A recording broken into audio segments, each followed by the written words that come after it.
Fox Sports.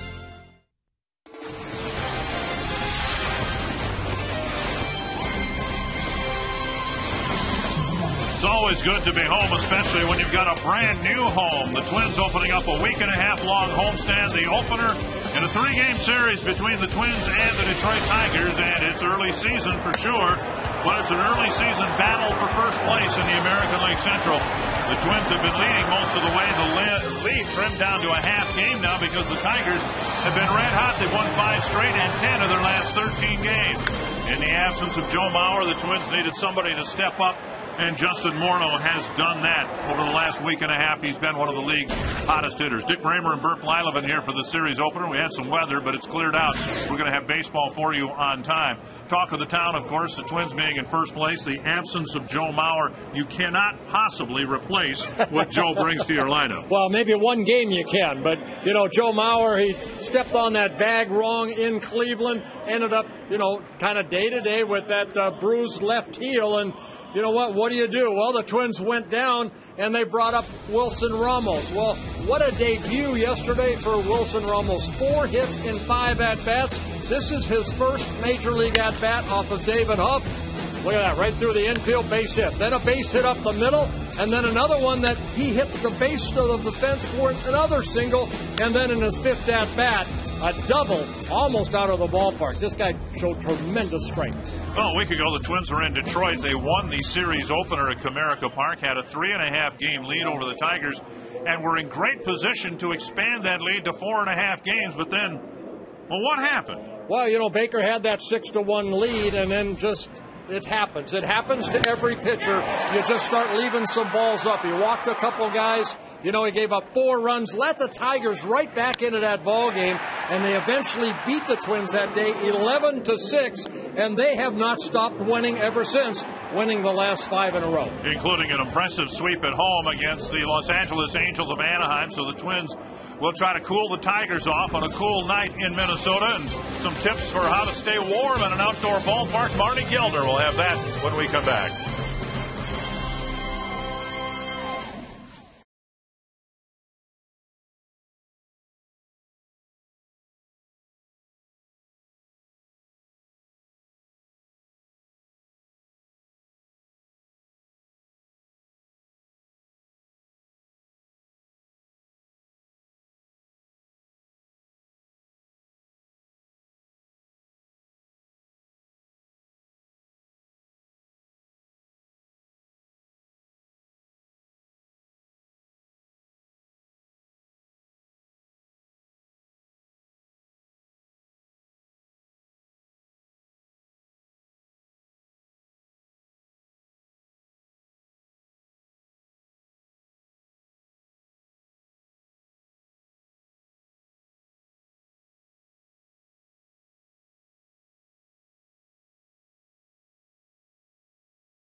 Northland Ford dealers. Visit your local Northland Ford dealer or go to northlandford.com. By Menards. Save big money on all your home improvement needs at Menards. And by GMC. We are professional grade. The Twins and the Tigers open a 3-game series from Target Field tonight in downtown Minneapolis. I'm Marnie Gellner inside the majestic Twins Pro Shop. We know the weather in Minnesota can be a little unpredictable, a little chilly tonight. So if you find yourself coming to a game and you're unprepared for the weather, you're going to want to stop in here. Everything you need is in here, from jackets and sweatshirts and things like that to keep you warm. Or if it rains, you can buy your poncho inside here. You can pick up your gloves or your mittens and anything for your head, or a scarf if you need to keep warm. They have rows of hats here, racks if you just want the ear flap warmer or you want a full beanie depending on your style. They've got it all here. Or you have a little boy or a little girl who forgot mittens or booties, little slippers. How cute are those? Everyone is covered. You wear your sandals to the ballpark maybe. You need a pair of socks. They literally have you covered from head to toe inside this pro shop right off of 7th Street here at Target Field. First pitch for the Twins and Tigers is Scott Baker, and it's coming up next here on Fox Sports North.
The Tigers' struggles hit their peak in Game 163 last October.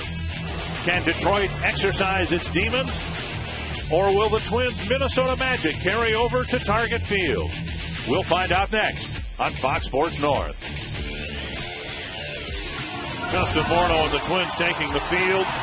The second homestand here at Target Field begins tonight with a pretty important ball game for the early part of May.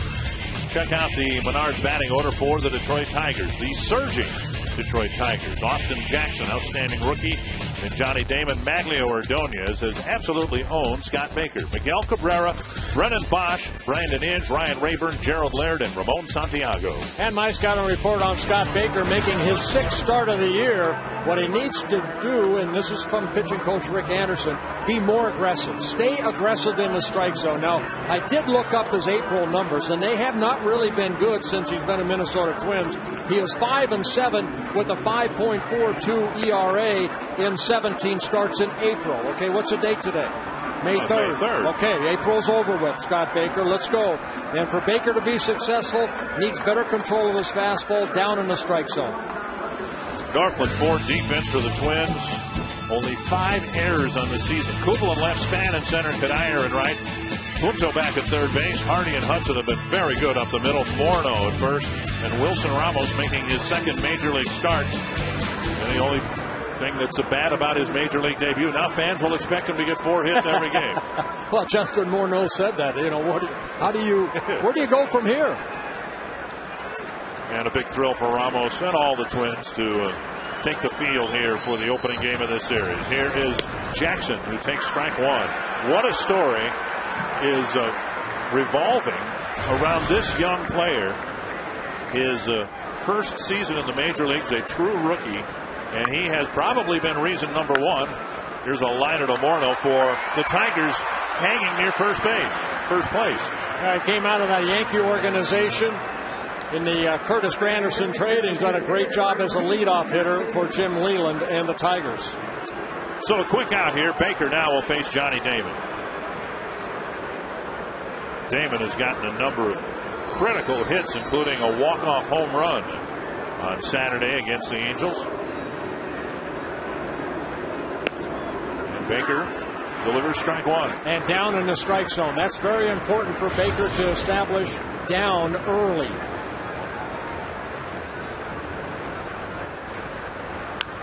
And 2 strikes.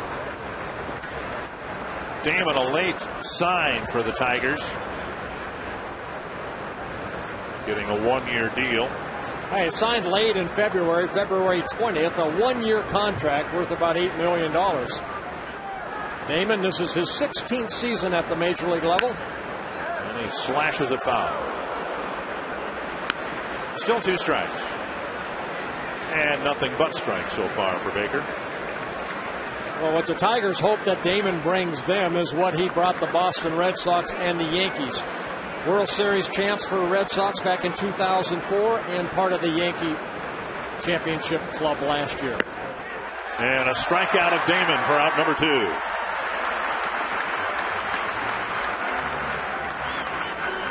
Well, Baker making his 6th start of the year. And the thing for Baker over his last 2 starts, covering 9 2/3 innings. Coming into this ballgame, last 2 starts, 19 hits allowed in 9 2/3 innings, 11 runs. So he needs a good outing. That was April. This is May. Especially with this guy coming to the plate. Maglio Ordonez swings and misses. 7 pitches, 7 strikes for Baker. And Ordonez hitting nearly 500. And he was 3 for 3 against Baker in their last meeting. You make a pretty good pitch right there. In on him. They went up away for strike 1. And then some guys just have your numbers right here. Not a bad pitch.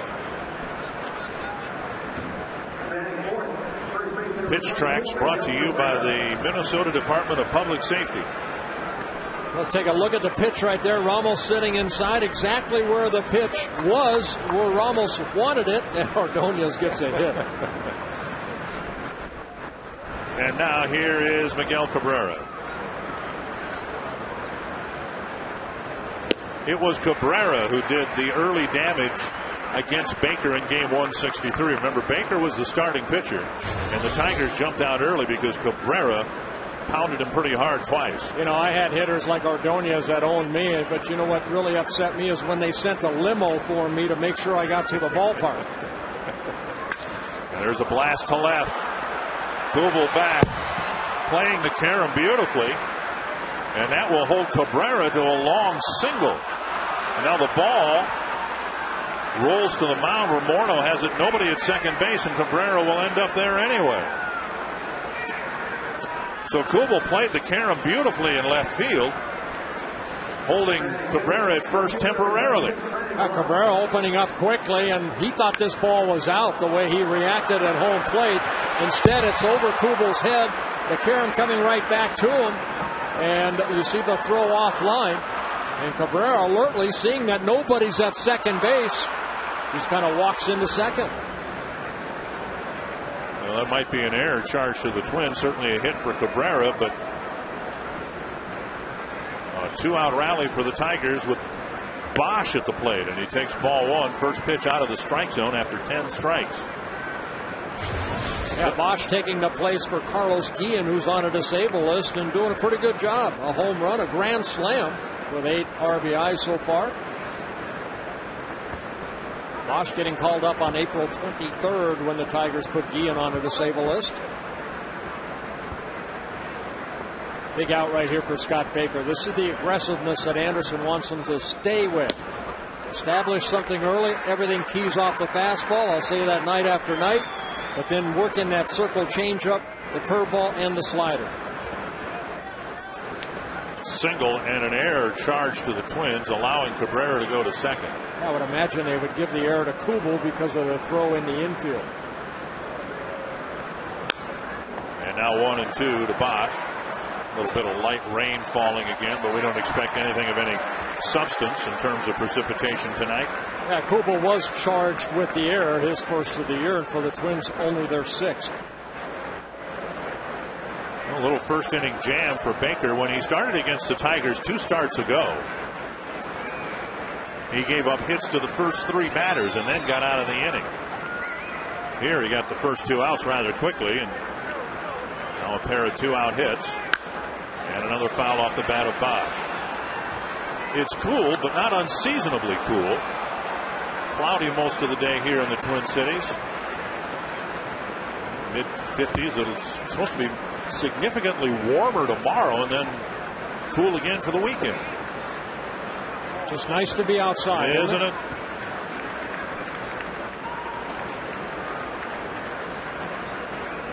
Well, the breaking ball left up that last pitch to Bosch. Need to really establish something here. See if they go inside hard. 1-2 to Bosch. That's Ramos.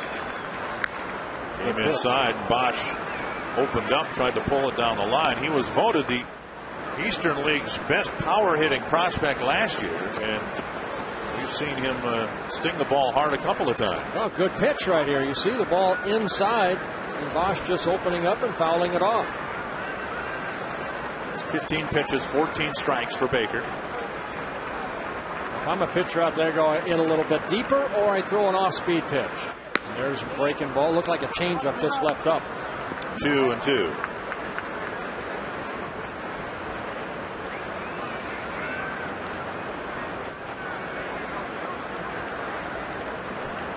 See, pitchers are allowed to blow on their hands because of the coolness of the weather. Also, you can lick your fingers as long as you wipe off on the mound. A new rule put in this year. Got him. A couple of strikeouts, a couple of harmless Tiger hits, and a good first inning for Scott Baker.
17 pitches, 15 strikes. And the Menard batting order for the Twins as they try to score first here. Denard Span, followed by Orlando Hudson. Justin Morneau been swinging a hot bat as of late. Then Jim Thome, Michael Kanier, Jason Kubel, J.J. Hardy, Wilson Ramos, and Nick Punto. And on the mound, that lineup will be facing Max Scherzer. He was roughed up against the Twins in his really worst start for the Tigers. His last start, 3 2/3 innings, gave up 6 runs. Guy that relies on a good sinking fastball. He'll throw a slider and then a very good changeup. He was a guy that should have gotten the loss, could have certainly gotten the loss at least against the Twins, giving up a lot of early runs. The Twins had built a 5-run lead. Span takes outside 2-0. You know, that's what's amazing about the game of baseball is Scherzer did not pitch good last time, gave 6 earned runs. And then you look at Zach Greinke. His last 3 starts, he's given up 3 runs, and he doesn't have a win yet. We'll figure this game. 2-1. The Tiger people, the media people who follow this team say it was that game. Specifically, they said, Denard Span's catch or not a catch that kind of turned things around, at least temporarily, for the Tigers. Remember that ball that Span chased in the gap in left center field? We all thought it was a catch. The umpire didn't. And really from that time, things have been breaking the Tigers' way in every instance. And that's another curiosity about this game. Sometimes one play can kind of send a team off in the right direction. Yeah, for a little while, and then you hope to shut the door a little bit on them. Span waves at an off-speed pitch, 1 away. Good changeup right there. Scherzer picking up a strikeout. And the defense for the Tigers, statistically the worst in the American League. Bosch in left, Jackson in center, Ordonez in right. In Santiago, Rayburn, Cabrera around the infield, and Laird behind the plate. Rayburn's turned into a utility player for the Tigers. Seen him a lot in the outfield, now getting some time in the infield. 1 down, here's Orlando Hudson. Down and in, ball 1. Hudson currently on a 9-game hitting streak where he's hitting .386, 17 hits in his last 44 at-bats in that batting average. Very good road trip for Hudson at .308. That's down the line and a fair ball. Hudson will round first and check in there with a 1-out single to left.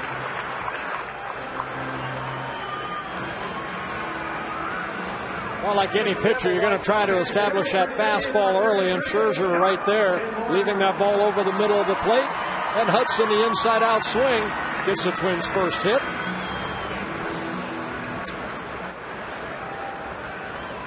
Nice 10-game hitting streak that has seen Hudson's average climb over the 300 mark, and now here's Morneau.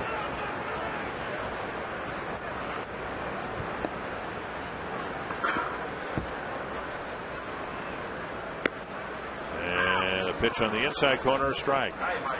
Morneau's season off to a very good start. He is 3rd in the American League in hitting, leading the league in on-base percentage at .477.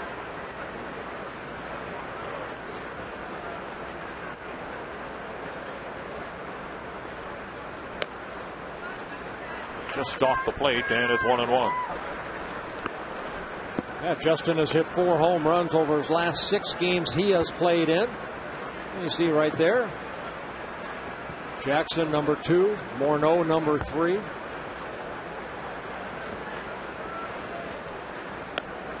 And pitching him away again with an off-speed pitch. It's 2-1. Scherzer, 25 years old. He came over from the Diamondbacks in the December trade, a 3-team trade between the Tigers, Arizona, and the Yankees. And Hudson dives back. Edwin Jackson, guy that won 16 games last year for the Tigers, went to the Diamondbacks.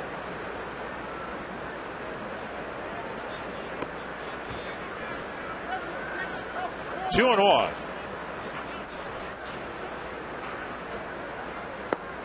And now 3-1 with Thome on deck.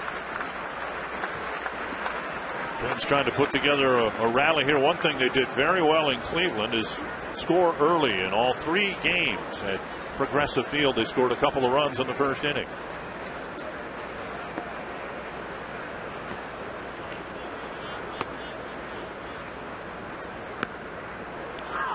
He's taken 5 pitches and a full count. We'll keep an eye on Hudson.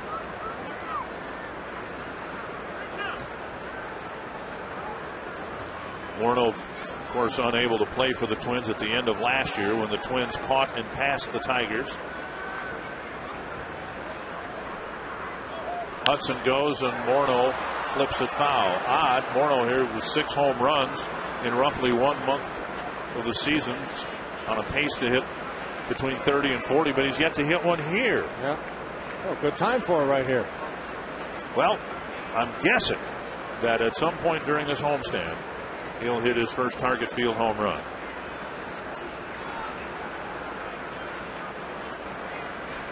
Another 3-2. Long hold by Scherzer. Hudson goes, and it's ball 4. So first and second, 1 out, and Tomey will have a chance with 2 men aboard. Twins baseball is brought to you in Sony High Definition. Well, Jim Tomey right behind Morneau in the home run department with 5. Yeah, Tomey yesterday hitting his 569th home run, that tying with Rafael Palmeiro.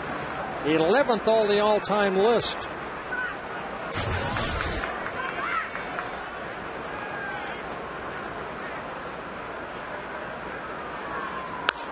Drilled to right center field, hooking and down for a hit. Hudson's going to score. Morneau to third, and Tomey on the first pitch gives the Twins their first lead.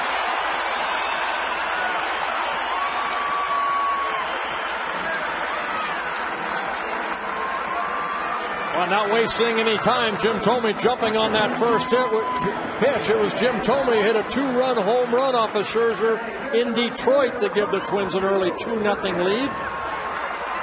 And here, lining that ball to right center, Jackson getting in front of it, getting it back in. But Hudson scoring the first run, and Morneau going from first to third. We'll see if Kadire can make it 4 straight games with 2 runs scored in the first inning. Up and in, ball 1. From Morneau, who hasn't homered here yet, to Kadire, who's only homered here. And Morneau 90 feet away.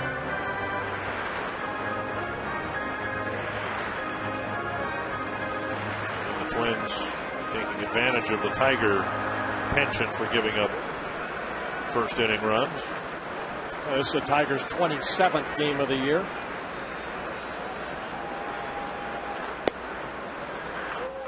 Called strike, 1-1.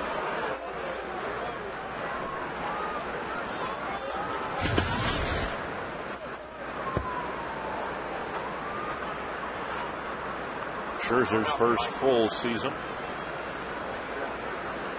in the major leagues.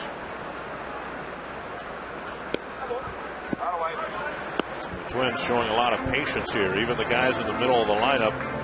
Morneau took 5 pitches to fill the count. Tomey jumped on the first pitch, and now Kadire's yet to swing the bat.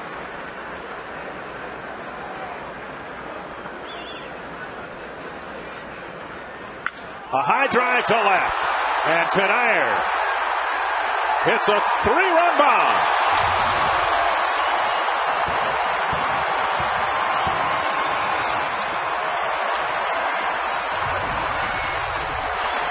Boy, it looked like a breaking ball, and Kadire did not miss that one.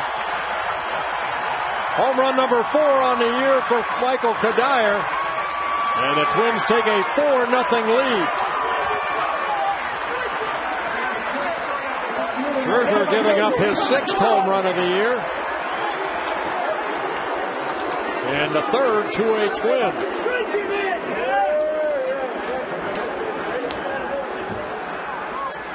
And now Kubel takes a strike on the inside corner. Ball was in the air so long it looked like it landed in the upper deck.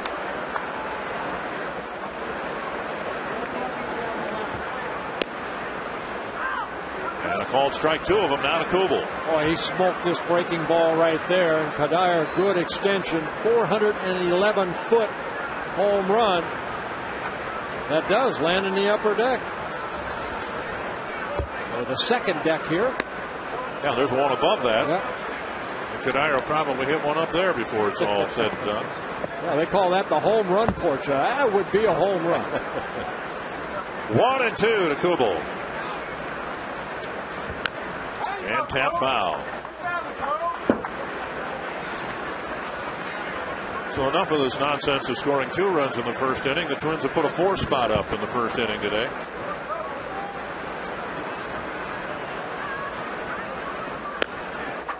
And now 2-2.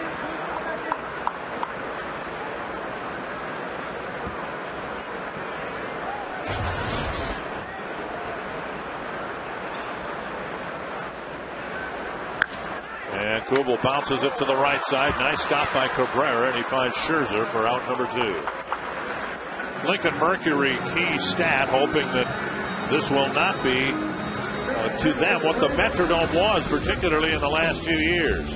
Well, you can see since Ron Gardenhire has been the manager, the Tigers did not like the Metrodome. I'm surprised Chicago's not on that list. Well, the thing to keep in mind for the early part of those stages anyway, the Tigers had a dreadful team. They lost everywhere, including at home. And then Jim Leyland showed up, and suddenly, immediately, they became competitive. Here's J.J. Hardy. Outside, 1-1. Well, one thing I think we've seen, Dick, is this Twins ball club, they can score some runs. 130 runs coming into the ball game, 3rd most in the American League behind the Yankees and the Rays. Foul back. And a fan in search of the baseball didn't get the baseball, but lost half his beer over the second deck in front of him. A high drive to left field. He got underneath that a little bit. And caught by Brennan Bosch. Hardy lifted it to left for the 3rd out. But Kadire cranked one into the upper deck with 2 men aboard. The highlight in a 4-run first.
Sign staying warm at the ballpark tonight. A lot of fans have found their way to some of the radiant heaters that you can see behind me here. They're located all around the main concourse, and they're tucked away in a pretty good spot. There's an overhang above to keep you dry if it starts to rain, which it has a couple times already tonight. And then with all the heat, it's actually pretty warm out here. Dick and Bert, I am a good 5 or 6 feet in front of this heater here behind me, and I can feel the warmth. And it's pretty comfortable out here. There's a lot of fans that are kind of mingling around and maybe catch some relief with the heaters and then head back to their seats, because this is one of the coolest nights we've had so far at Target Field. But I'm finding that it's not actually that difficult to find warm spots and to stay warm here at the ballpark. Well, the Twins did it right, didn't they? They sure did. They really did. It was amazing. I mean, this is just our second homestand here, but of course the Tigers getting their first look at Target Field. And boy, to a man, that's what they said. Boy, they did it right, didn't they? Just getting their first look here without having seen a game played here yet. They said this is phenomenal. Jim Leland, who is about as crusty a baseball guy as there is, and he was just glowing in his praise of this play. He told me, wow. Wow. 3 strikeouts for Baker, 2 down.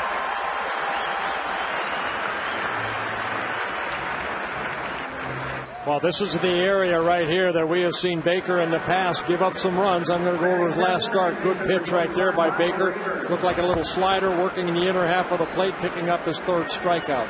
Fox Tracks brought to you by the Minnesota Department of Public Safety. 1 gone. Ryan Rayburn, the second baseman, will hit. And Baker starts him with a strike. Well, you were talking about being more aggressive in terms of strike percentage.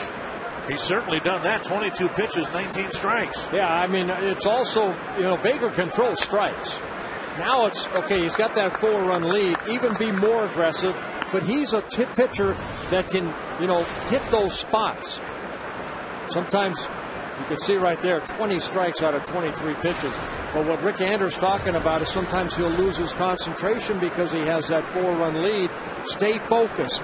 It's still a nothing ball game. That's the way you have to look at it. Well, he's cutting through the Tigers like a hot knife through butter. Well, there's a curveball right there. Great location, just on the other side of the plate. And that's where you want that pitch if you're ahead in the count. Watch this break right here. Good break right there. And makes Rayburn reach out. And strikeout number 4 for Baker. Gerald Laird will hit. And a slow start at the plate for Laird. The word aggressive in baseball can be used in so many different ways, but the biggest thing is, I guess, with aggressive comes the focusedness that you have to have. When you have a lead, like Baker had in his last start, a 6-1 lead, you go out there and your goal is to put a 0 on the board. You'd like to do that. Sometimes it doesn't work out, but it's your reactions after that. And Baker, kind of nonchalantly, I think, went about his business, and I think that kind of upset Rick Anderson. He wasn't real mad at himself for giving up that 5-run lead. And sometimes just that's the focus part that Rick Anderson was talking about. 2 strikes to Gerald Laird. Little dribbler in front of Punto. He charges and ends the inning. A 1-2-3 second inning, and Baker again picks up a couple of strikeouts along the way. Good job, Scott Baker.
A lot of portage trails connecting the lakes and over 1,000 miles of canoe routes.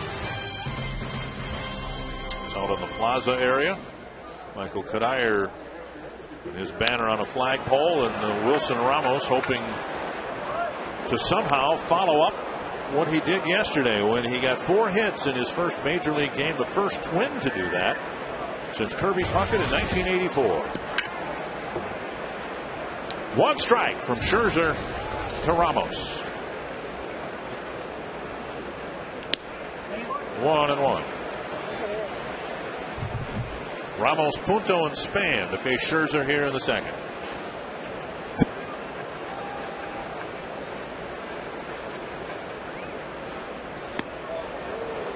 And an off-speed pitch, a breaking ball, 1-2. Yeah, I think what we saw yesterday, Ramos with the 4 hits, they were all off fastballs, and the scouting reports get around pretty quick. And we'll see if they feed him any fastballs right now ahead in the count, or if they do, they're going to go in off the plate like that. Look at this guy hit. Snapped his bat, and he's got 5 hits. The legend continues, Roy Smalley. This guy's got 5 hits in 6 at-bats. You know, guys, there are 2 things you cannot teach a young kid who wants to be a big league hitter. One is that kind of strength, but watch how fast his hands are. You cannot teach bat speed and big end speed through the zone like Wilson Ramos can generate. He's got a tremendously strong and efficient swing, and even though that ball got in on him, he was strong enough to hit it in the outfield. But in watching him the last 2 springs and then in his debut yesterday, that big end just whistles through the zone. Here's Nick Punto.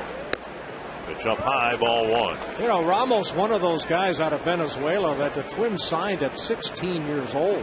I mean, think about that, how young he was. This is his 6th year of pro ball.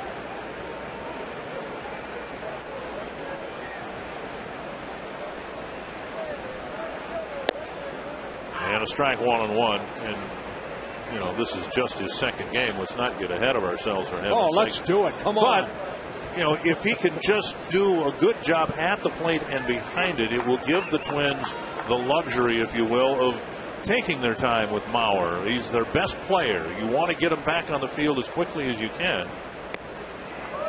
But if you can have an adequate or productive replacement, you can take that extra day or 2 that might be needed. Yeah, I mean, right there, he just kind of got jammed a little bit, but strong enough to hit it into short left field. 2-1 to Punto. Good day at the plate yesterday for Punto.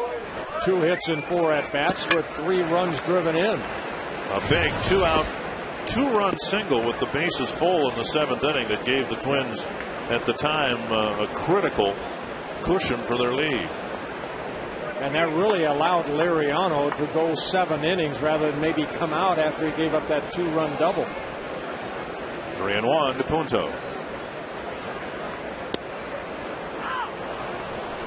And now a full count. See if the Twins send Ramos here. Gary White whispering something in his right ear. Ramos kind of looking back at Jerry White saying, "You want me to do what?" I'm a catcher.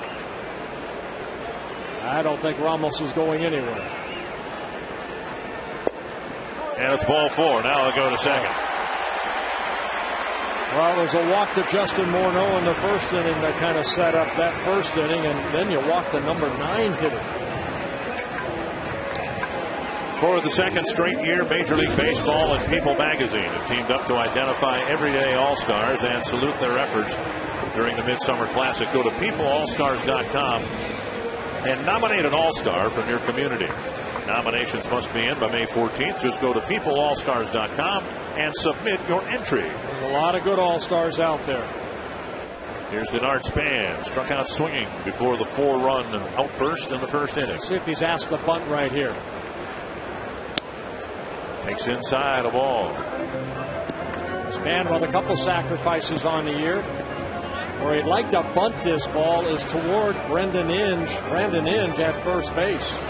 Here comes Rick Knapp, the pitching coach for the Tigers. Tigers have a very young rotation, and Scherzer's a part of that. Verlander, Porcello.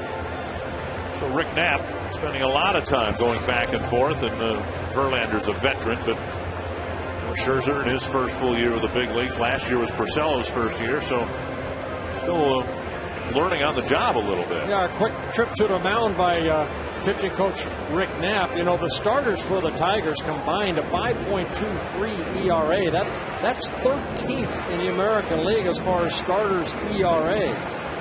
Twins are 6th. It's the bullpen that has been so effective for the Tigers. 9-3 with a 2.14 combined ERA. That's best in the American League. The Twins have the second best combined ERA in the American League. 1-0 to Span with Inge creeping in from third base. Span takes a strike on the inside corner, showing no indication of bunting there. Scotty Alger going through a set of signs at third base.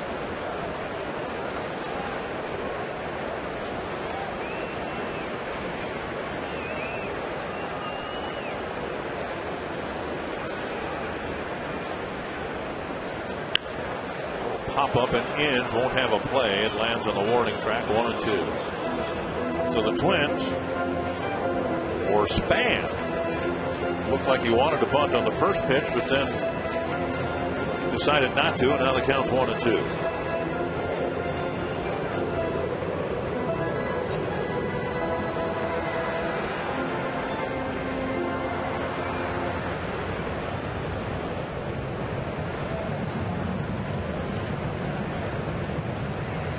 One and two to Denard Span. Jerks it down the line, but it'll hook foul. He came inside, looked like Span was ready for it.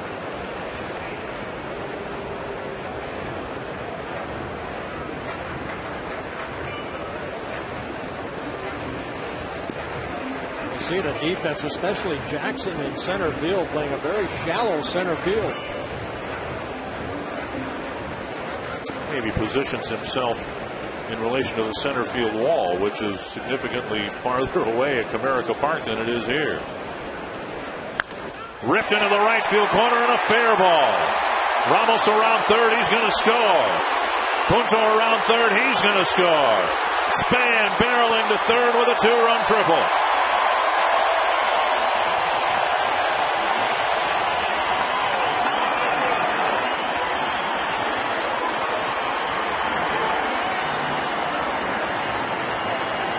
Everybody on their feet here at Target Field. A changeup that just stayed in that hit zone, and Span lining it into that right field corner. Ordonez has to go a long way to get this ball. Ramos scoring the first run this inning, the Punto the second, and Span with his second triple of the year. And he picks up RBI number 11 and 12. 6-0 Twins. And Hudson jammed. He flips one foul on the roof of the Tiger dugout. Twins knocked out 20 hits yesterday in Cleveland. And they've already registered 5 and scored 6 runs here tonight. And that'll score the run. Hudson, a little ground ball to short. Santiago throws him out, but Span scores the 3rd run of the inning. And Hudson getting an RBI, his 11th of the year, getting it past the pitcher with the infield playing back. Twins take a 7-0 lead.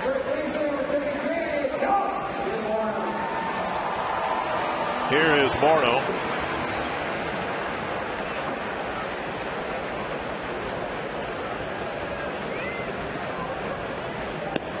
And down on the way, ball 1. Activity in the Tiger bullpen. Here in the 2nd inning. Driven to right, and that'll land in front of Ordonez. A solid stroke by Morneau for his first hit. The Twins have their hitting shoes on tonight. See too many pitches pretty much right down the middle of the plate, and Justin hitting it sharply. Did not take very long to get to Ordonez. Right now, Roy, it looks like Scherzer is trying everything, but everything's being left out over the plate. Yeah, it is, Bert. And, he's trying everything but the fastball, but the really good sinker for the most part. Jim Thome hit a sinker that didn't sink for the single in the first inning, but Kadire hit a hanging breaking ball. He was throwing the ball by Denard Span with fastballs and then gave him a cookie change up the middle, and they're in the middle of the plate. And now Justin just hit slider again. This guy's got a live arm and a good fastball. He's got a lot of sink on it. And you talk about establishing the fastball all the time, Bert. Scherzer has never done that today. He has gone right to the off-speed stuff, and the Twins have jumped all over it. Pop up to left field. And it looked as if Bosch didn't see it right away. A late charge to run up and catch it for out number 2. Sometimes as the sun is starting to set, it's gray clouds. We'll see outfielders try to pick up that ball right there, and Bosch took him a little while to get there, but able to catch it. Twilight issues, even with the gray skies, kind of a mix of lighting, and we'll kind of see what they look at in left field or center field. Here's Kadire, who hit a 3-run home run into the upper deck on his last at bat. Here's a pop-up wide of first. And Cabrera with the foul ball catch. A 4-run first and a 3-run second. The highlight of the second, a 2-run triple for Denard Span.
Who you think will be the Arby's value player of the game?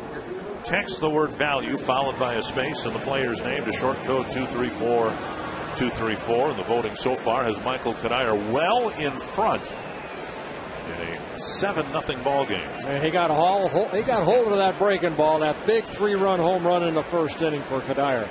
Ramon Santiago leads off the Detroit third, and he takes strike 1 from Scott Baker.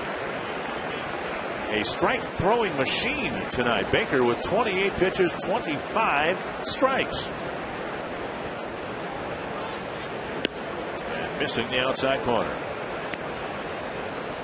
I think the difference between Scherzer and Baker so far, it's the location of the pitches. Baker has been attacking the strike zone, but he's been working both sides of the plate extremely well.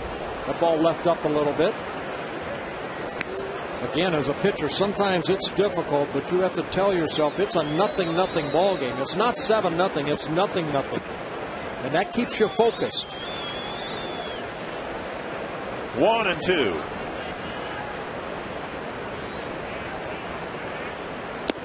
Another strikeout for Scott Baker.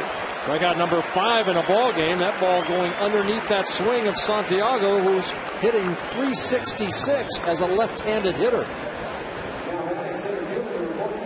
Ramos doing a good job of blocking that ball, keeping it in his glove. 1 down, and now the most exciting rookie in the American League, Austin Jackson. drives it to right. And Kadire out near the track makes the catch and a quick second out. So Jackson has been retired twice. He's seen a total of 3 pitches from Scott Baker. And now Johnny Damon.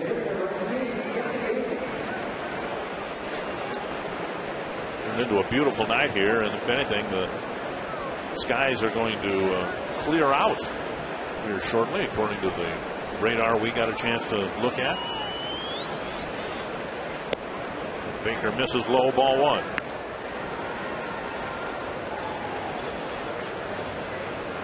Only one team in the American League has more wins than the Twins, or the Tigers for that matter. They both have 16. And the Tampa Bay Rays with 18 wins.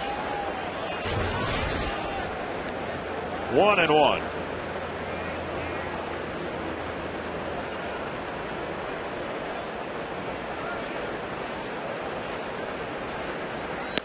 Two and 1. A guy you want to get because of who is in the on deck circle. A guy that Baker, for whatever reason, can't seem to get out. Baker, there's Magler Ordonez right there. Baker making his 19th career start against the Tigers. 5 career wins and 4 losses. 3-1.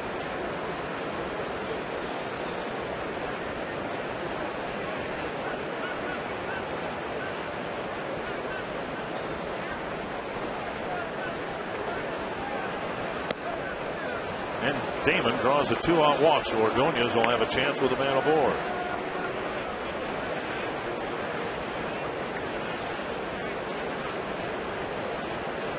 Ordonez with a single up the middle. Got as far as third base in the first inning.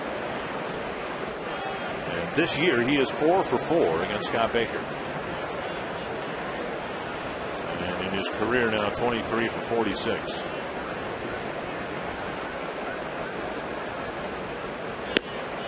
Off-speed pitch that hits the outside corner.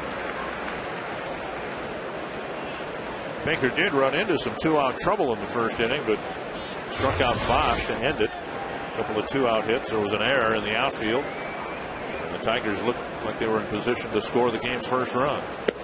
Another one on the outside corner, 0-2. Now you're facing a guy, even though you're ahead in the count, has had a lot of success, but 2 very good pitches right here by Baker. Here's the last one, the breaking ball. It's more a slider. He threw a ringer on the first one. Same pitch, same spot. Good pitch. Good pitch ahead in the count. 1-2.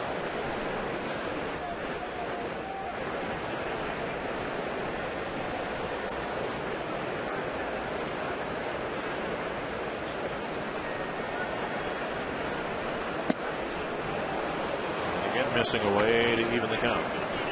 It's a Tiger team that has the highest team of batting average in the major leagues at 281. Twins just a few points behind that. And Ordonez having a nice bounce back year after a disappointing start to his season last year. To right field, and Kadire goes back, and Ordonez is retired. Baker gets through the third and comes off the mound with a 7-0 lead.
2-1, and they are in good position to win the opener of this 3-game series. Jason Kubel leading off the third against Max Scherzer. Kubel lifts it to right field, and Ordonez makes the catch. One away. The hitters swinging and making contact on the first pitch. Dave Winfield, part of our pregame show, a special guest talking about breast cancer awareness. And of course, he was here for the first game at Target Field. Man, this is a super ballpark. And downtown, I mean, I stayed there at a hotel. Me and my friends, we just walked over to the ballpark, and we sat down close, and there was green grass, blue skies, white clouds, and it was very enjoyable. It's a real major league ballpark. This is where people want to come, and they just enjoy themselves right downtown. Well, that seems to be the opinion of everybody who's been to this ballpark, and we encourage those of you who have not yet to make your plans. Obviously, tickets are going fast, and it's a very special place to watch a ball game. 2-1 to J.J. Hardy, and he takes a strike 2-2. I think they're launching that today with Dave Winfield. Dave Winfield, one of the spokespersons for breast cancer awareness. Right. He lost his mother to breast cancer. And Hardy shoots it into the right field corner, a fair ball. He'll have extra bases. And he checks into second with a 1-out double.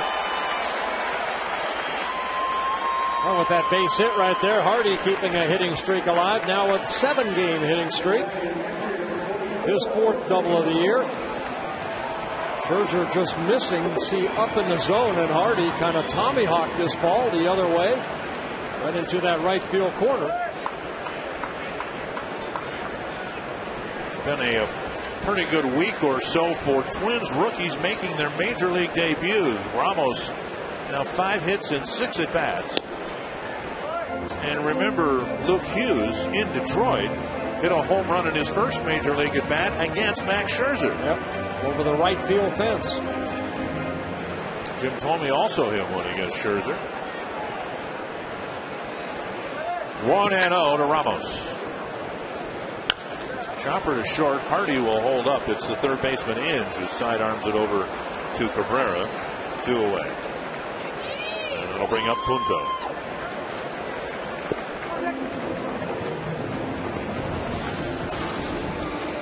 Scherzer trying to pitch around the 1-out double, and now he'll face the number 9 hitter, Punto. A lot of people will say, why is Scherzer still out there? He gave up 7 runs in the first 2 innings. Well, these are important innings for the Tigers and their bullpen. Scherzer, this will be his 60th pitch of the game, so I'm sure Rick Knapp and Jim Leyland still want him to get a pretty good workout right here and maybe go 2 or 3 more innings to take some of that wear and tear out of that bullpen. We're just a month into the season, and you see it all over baseball. A starter gets roughed up, but they're left out there just to milk every possible out of them. It happened to Johan Santana last night. Yeah, 10 earned runs. Welcome to the real world, Johan Santana. 1-1 to Punto. Tigers have an off day on Thursday before they open up a series in Cleveland.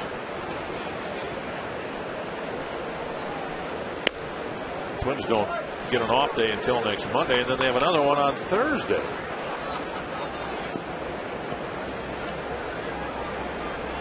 Two and 1.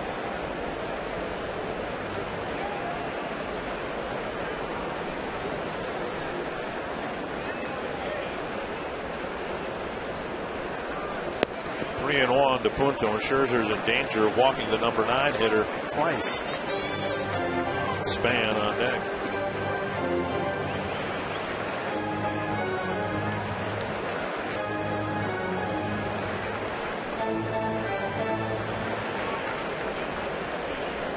Three and 1 for the Twins' third baseman. Should get a fastball right here. And it's pulled on 2 hops to Cabrera. And the inning ends. Another extra base hit for the Twins. Hardy left aboard. 7-0 after 3.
hope it'll have a happy ending. Michael Kodire, a big 3-run home run in that 4-run first for the Twins, and then Denard Span, a big 2-run triple in the second, giving the Twins an early 7-0 lead. Scott Baker, 42 pitches so far, 32 have been strikes, 3 shutout innings. And so far in the 42 pitches, you can see 61% have been fastballs, then the 32% have been breaking balls, and then 7% have been off-speed pitches, like a changeup, that circle changeup. Cabrera leads off the 4th, and he takes a strike inside.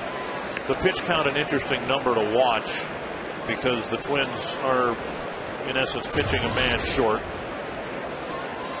Nick Blackburn will be activated tomorrow, and a lot of different things could happen. And if Joe Mauer, who felt significantly better today than yesterday, continues his progress, the roster move might not involve Joe at all, but instead Jeff Manship. And if the Twins make that move, then they have 3 catchers and they have 1 reliever less than they would normally have. So the bottom line of all that is, if Baker can get through this game and get deep into the game, it'll help save a bullpen that might be a man short tomorrow.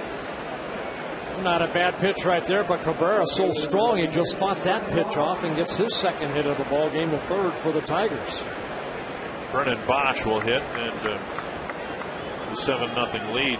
It's easy to forget how critical that first inning at bat was. Tigers had runners at 2nd and 3rd, 2 out. Baker had a long at bat with Bosch, but finally struck him out. And now a high fastball, strike 1. Well, Bosch, a big kid, 6'6", about 210 in his first season with the Tigers. Number 3 pick for the Tigers back in 2006. 1 strike. Good power numbers in the minor leagues. And now up a little bit.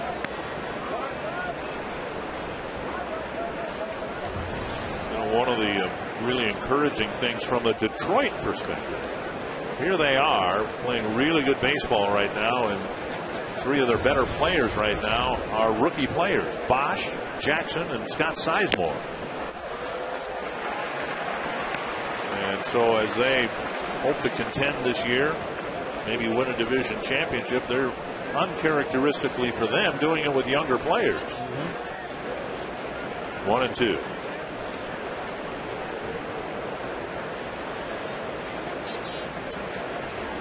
Struck him out last time with a fastball away.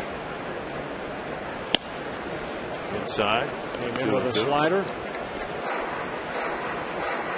Some fans getting some shelter from the precipitation, which I don't think is falling anymore, in the heated areas back in underneath at Target Field. 2 and 2. Over the Tiger dugout. Yeah, that's what's so nice about Target Field. You can leave your seat, you can walk around and still see the ball game. They turn around wherever you're at.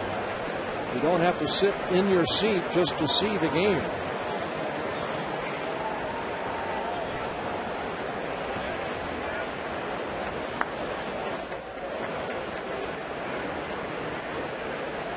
"50 pitches for Baker, 37 strikes. Finally struck him out in the first inning with a tailing fastball. Fastball away, yeah, that fastball up right there. This is where you have to maintain the focus right here.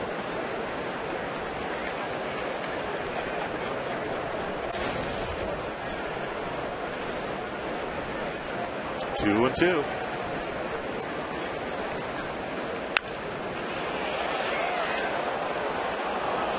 The only time, I guess, the very first pitch of this at bat, he got a swing and a miss from Bosch, but he's gotten a piece of just about everything Baker's thrown up there. Yeah, Bosch last year at Double-A hit 28 home runs, drove in 93 runs, and hit 275. So the Tigers very high on this youngster right here. A high blast to deep center field. Off the base of the wall, and rounding third and coming home is Cabrera, and Bosch with a long double off the fence in center. It's 7-1. For the Tigers, their 72nd double. Yeah, they came into the game tied with Toronto for the most doubles in the American League. And Bosch, look at this solid swing right here. Ball down in the strike zone, but that uppercut swing almost hits that 403 sign. Dyer there to back up. Bosch driving in his 9th run of the year as Cabrera scores from first base. So the 4th inning starts with a pair of hits, and so far, 1 Tiger run. Here's Brandon Inge.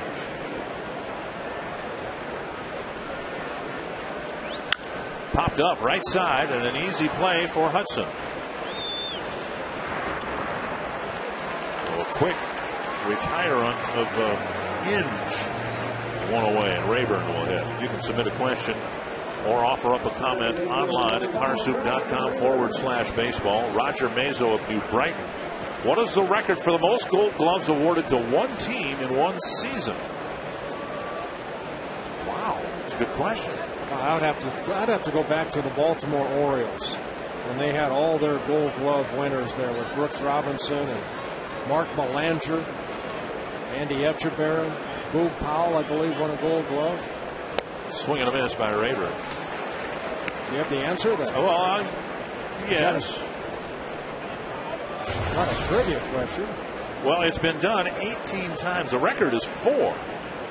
And most recently done by the Mariners in the American League and the Cardinals in the National League, both in 2003. So you might be right. Brooks won it every year, right? Yeah. Belanger won it. Paul Blair. Strike on the outside corner, 0-2. I know Andy Etchebarren won one. I believe Davey Johnson, he may have won one at second base. Could have. Bobby Grich was there. Very good defensive second baseman. 2 strikes to Rayburn.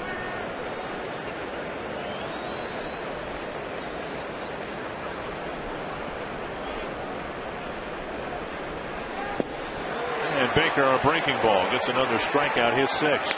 Well, that's how he struck out Rayburn in the 2nd inning. That good breaking ball down and away, and Rayburn going out of his strike zone area that he wants to stay in and chases a pitch out of the strike zone. Take a look at the breaking ball. You can see down and away. A good pitch by Baker. Gerald Laird hit a ground ball to Nick Punto his first time up.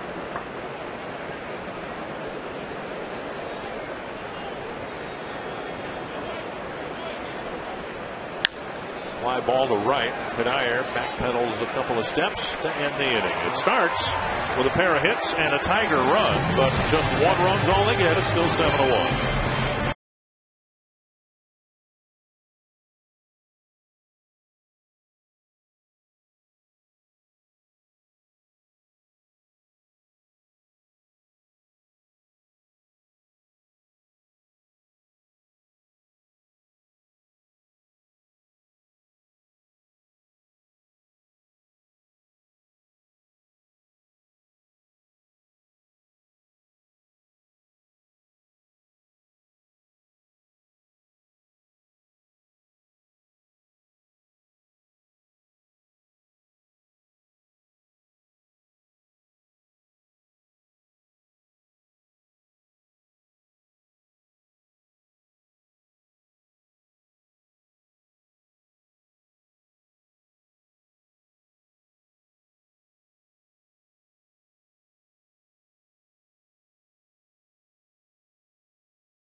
Start here.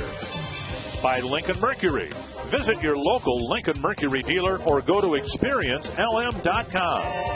And by AT&T. Find out what's possible with the nation's fastest 3G network. AT&T. Rethink possible.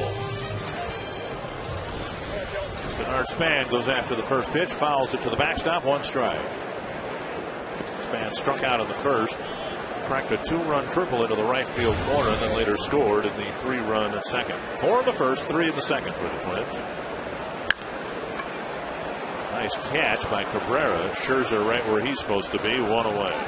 Hey, Roy Smalley, I know last inning I said, Scherzer's still out there because, he's saving some innings out of that bullpen. Your feeling on that? Yeah, I think you're right. I think it's important, as you all have mentioned, that he eat up some innings. But I think there's another reason. Knowing Jimmy Leyland as I do, this is a young man in really his first full year in the big leagues. He pitched a little bit in Arizona last year. But knowing Jimmy Leyland as I do, he wants this young man to learn how to pitch. And just because he gave up 7 runs in the first 2 innings, all right, go back out there and see what you can learn. See if you can right yourself, figure out what you're doing wrong. I mean, you might as well leave him out there as to go in the bullpen because he needs to learn about himself and learn about how to get hitters out, regardless of the score. I have to agree with you too, Roy, because you know what? I mean, you saved the arms, but also this guy, 68 pitches so far. He wants them to get a good workout in. 3 1/3 innings. Yes, he's given up 7 runs. But you know what? You have to look at the positive. Okay, how did he do last inning? Well, he shut him down. Okay, where's he going to go from here? And that's a very good point, Roy. Now, the game has changed since 1970, but did you ever experience that from Bill Reekning, your first manager, where you had... he was known as Captain Hook. But no, there were times that, you take it for the team. Fly ball short center. Jackson puts it away. Out number 2. Time's running out if you want to book a group outing in one of the great event suites at Target Field. Dates are limited, but there are a few games left to bring out a group and enjoy a great night of hospitality and baseball. Call 800-33-TWINS. Find out all the details about getting an event suite for a game in 2010. On Scherzer, too, you read the player profile, you read all the information on me. It was a ground ball, and it'll be a quick 1-2-3 inning for Max Scherzer. And we'll talk about Scherzer a little bit more next time he's out there.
Here at Target Field with an entire family dressed in Snuggies. And for the Minnesota Lottery Winners Circle, $100 worth of scratch-off tickets to these people who say circle us Bert or we'll give you a Snuggie. It sounds like a threat. Is it a threat to Bert or would it be a gift? A little bit. A little bit of both, I guess. A little bit of both. And when you say Snuggie, do you mean the blanket? We mean the blanket and the pulling of the underwear. And we'll let Bert choose, I guess, between the two. The family is from Mankato. They made the trip, but on a cool night in the ballpark, What a good way to stay warm. Absolutely. How do you get these twin snuggies? We got these. Where do we get these shields? The snuggie would be nice. I don't want a wedgie, though. I don't want a wedgie. I'll let them know, Bert. Thank you very much, and you are hereby circled. A little delay here. A cap fell, I think, from the upper deck onto the field.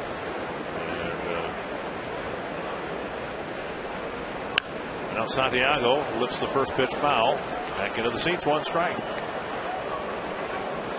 Well, Baker clearly doesn't want anything to mount here. He had all sorts of trouble in the 4th inning in his last start against the Tigers, giving up 4 runs. Now he's into the 5th with a 6-run lead. 1-1. Well, he's been able to get strike 1 on 14 of the 18 he's faced, so that's another important thing for Baker. Tries to float a changeup on the outside corner, but misses 2-1.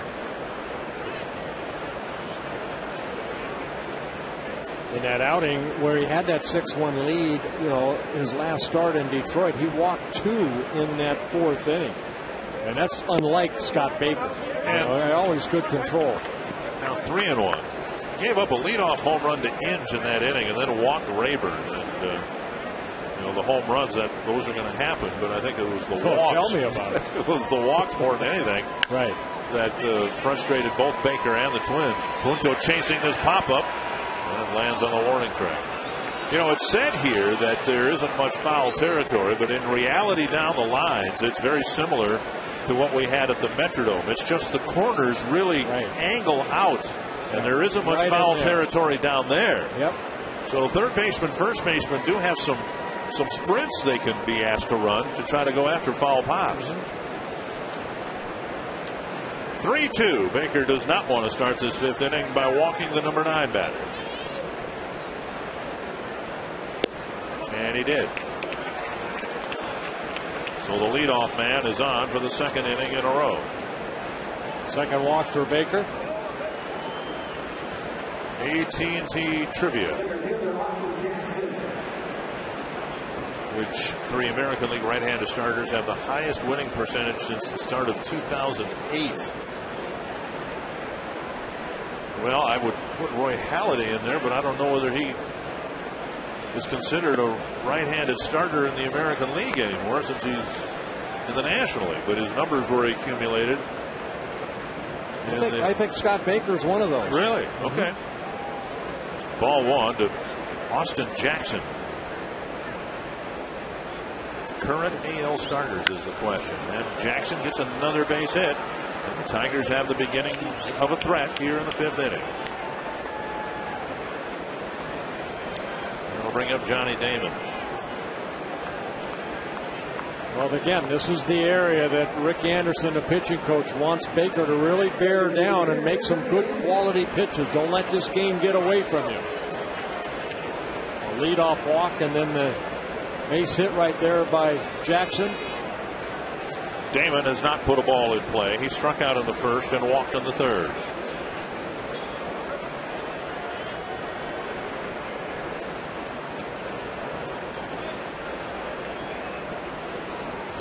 Way out in front of an off-speed pitch. Strike 1. Good changeup right there by Baker.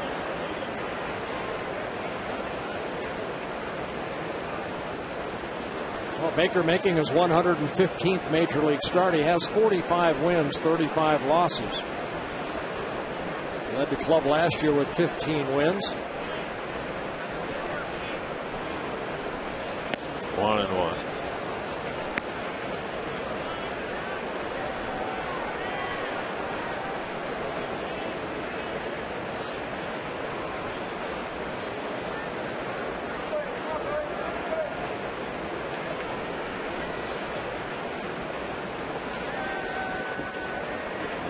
To Johnny Damon.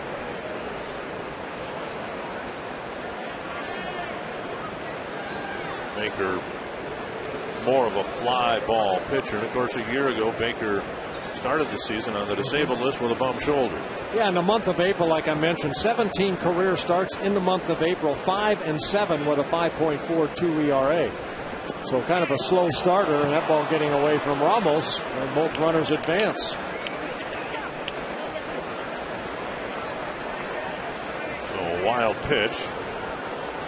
You start 0-3 and you end up 15-9 at the end.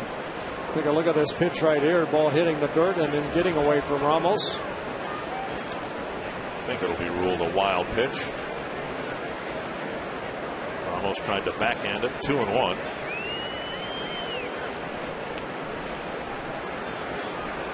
Infield playing back. They'll concede a run here just to get an out. 2-2. Well, Johnny Damon's always been a good hitter, a career .288 hitter coming into this year. And one thing the Tigers got is a guy that is very seldomly on the disabled list.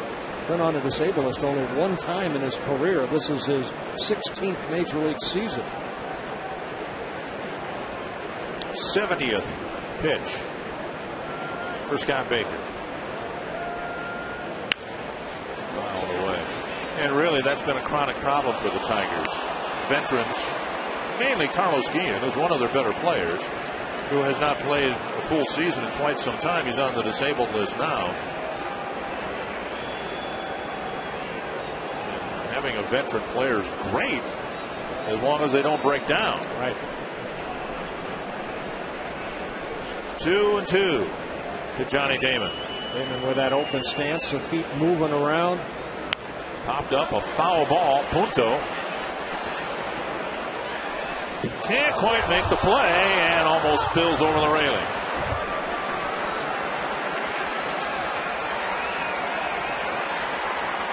Fans appreciate the effort. Oh, Nick Punto appreciates the camera guy right there. Going over the railing and come on, help me back up. Good effort right there. Somebody helping push him back.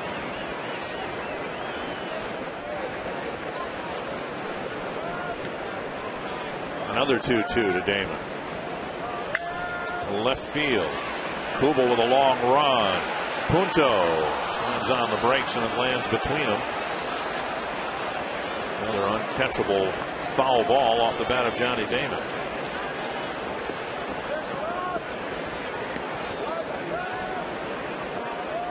Baker's thrown a lot of pitches this inning without getting an out. His trouble started by walking the number 9 batter.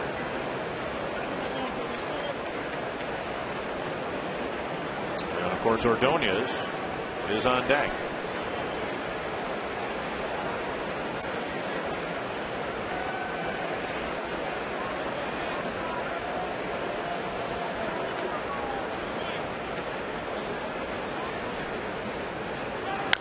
Chopper right side, a fair ball. Baker covers, a run scores at 7-2 in a long battle. Won by Baker. He gets the out. Damon gets the run batted in. Has 14th run driven in, and it's a quality out right there for Damon, because he not only scores the runner Santiago from third, Jackson also advances from second to third with one out. So a 7-2 ball game. Twins will play the infield back again with Ordonez at the plate. Baker actually got Ordonez out on a fly ball to right in the third. And we say that because we only have record of the last 22 plate appearances between these two guys. That one will reach the seats. And in the last 22 plate appearances, Baker has never retired Ordonez in back-to-back plate appearances. That's how hot he's been against Scott Baker. And predictably, if he's gotten him out once, Ordonez is back on the hit parade in the next at bat. Let's see if he can do it twice in a row. Ordonez, a great hitter, a career .312 hitter. Won a batting title back in 2007. And Morneau thought about coming home, but he'll get the out instead. Another productive out. Jackson streaking in from third, and it's 7-3. Well, that's why that at bat that Johnny Damon has, that long at bat, at least he advanced both runners, and right there Ordonez gets the RBI, his 19th of the year. And now Cabrera with 2 outs and the base is empty. Tigers jumping right back into this game.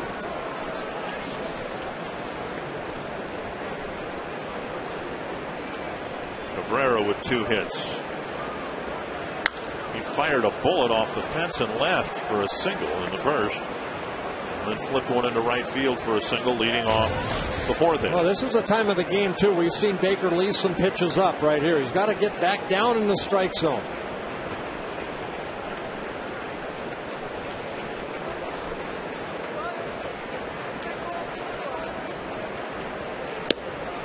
Baker hits the outside corner.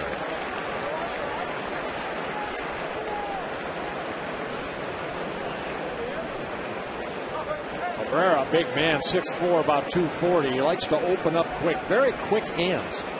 See if they stay away from him. Drilled to center, but Span is there, and the inning ends. 2 more for Detroit, and it's a 7-3 game.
We're at Target Field in Minneapolis, first of a 9-game homestand, and wherever you are in Twins territory, we welcome you to the broadcast.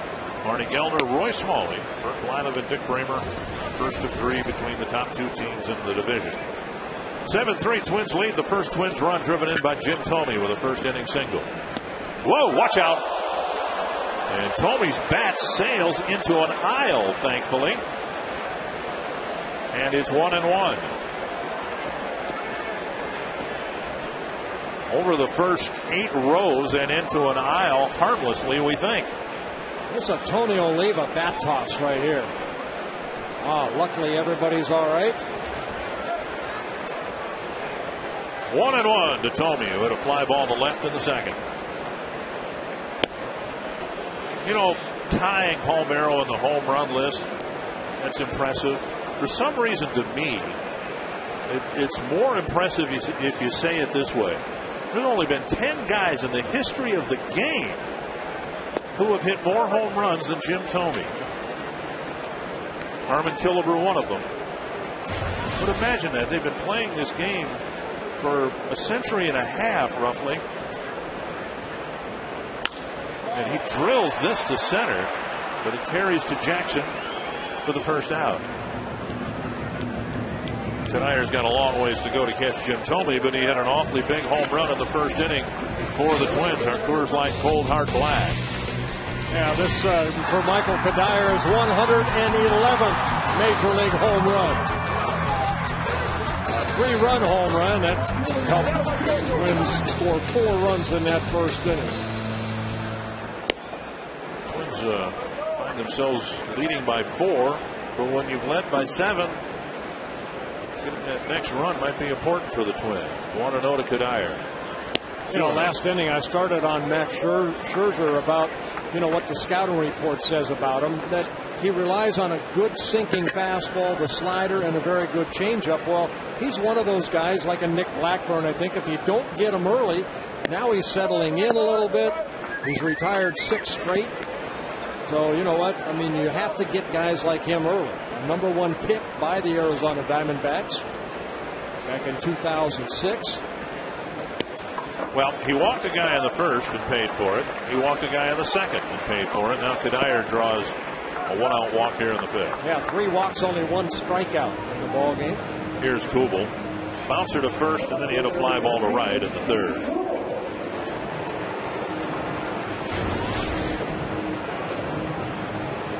Twins hit a couple home runs against Scherzer in Detroit. 1 so far in tonight's game. Kubel looking to get unlocked here. He's seen the batting average dip down into the low 200s. And Laird will go to the mound. White Sox have opened up a 5-0 lead on Kansas City. Toronto beat Cleveland 5-1. Indians, Chicago, and Kansas City all 10 and 15. And the top 2 teams in the division, Detroit and Minnesota, their records among the league's best. To suggest it's going to stay that way, but some early separation within the division in the American League Central. Kubel pulls it foul, 1-1. Angels are losing again at Fenway Park, 7-4. Angels were just swept by these Tigers in Detroit.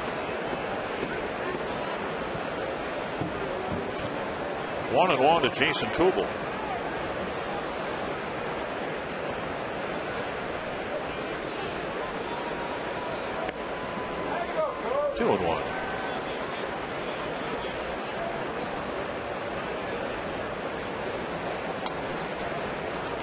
Scherzer, this is his 43rd major league start. He has 10 wins, 16 losses. An ERA so far just under 4. Target is set up inside, and Scherzer misses terribly. Just a bit outside. He was from up here. It looked like he was set up in off the plate, and Scherzer threw it about as far off target as you can. There's a little smile on his face. Right off the tip of his glove, and it hits that limestone. You can see again that ball coming back.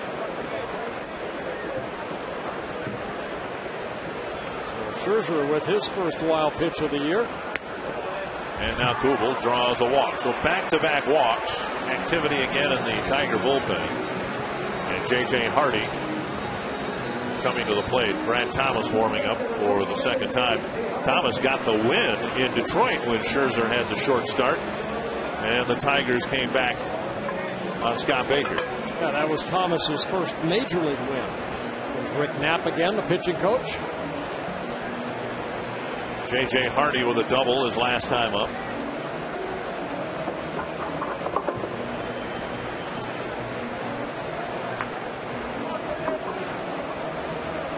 Hardy doing a fine job. He might be the Twins shortstop for a long time, but looking through the minor league notes, Trevor Plouffe for Rochester is doing very, very well, both at the plate and in the field. Just a couple of errors so far, and the Twins have been very patient with Plouffe, and he is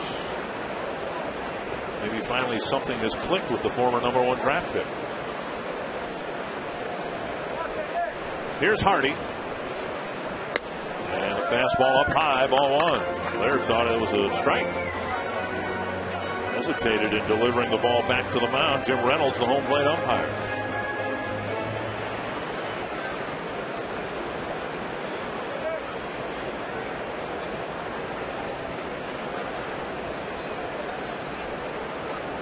Snap bat and a little fly ball to left. That'll drop. Great read by the runner, Kadire, and he's coming home and scoring. Michael Kadire took off at the crack of the bat, and a little dying quail to left fell at the feet of Brennan Bosch, and the Twins do get the next run. Yeah, you're right. Great read right there by Kadire. A broken bat, base hit right here by Hardy. Lands in front of Bosch. Watch Kadire right here reading the ball. He's going. He knows that ball's going to drop in. And Scherzer right there backing up the play. The runners have to stay at first and second. So a couple of walks, a broken bat single. That's the end of the night for Max Scherzer, with the Twins leading 8-3. And former Twin Brad Thomas coming in next.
Insurance run, an 8th run of the ball game on a great base running play by Michael Kadire.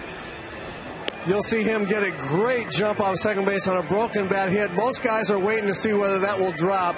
Michael Kadire off with the crack of the bat, literally. And it's because the Twins practice this, and Michael Kadire especially, all the guys practice getting jumps off of second base on line drives during batting practice. And it's the only way that you can have that good a jump is if you've looked at a lot of those line drives in batting practice and practiced to yourself, yep, that one's down. No, he's going to catch that one. That's the way Michael Kadire was able to get such a great jump. That's Twins baseball right here. That's preparation. That's a great job. He stole a run. Hey, Roy, one thing. When you're at second base like Jason Kubel is right there, I just saw him kind of look around, not only at the infielders where they're playing, but also where the outfielders are playing too. How deep are they?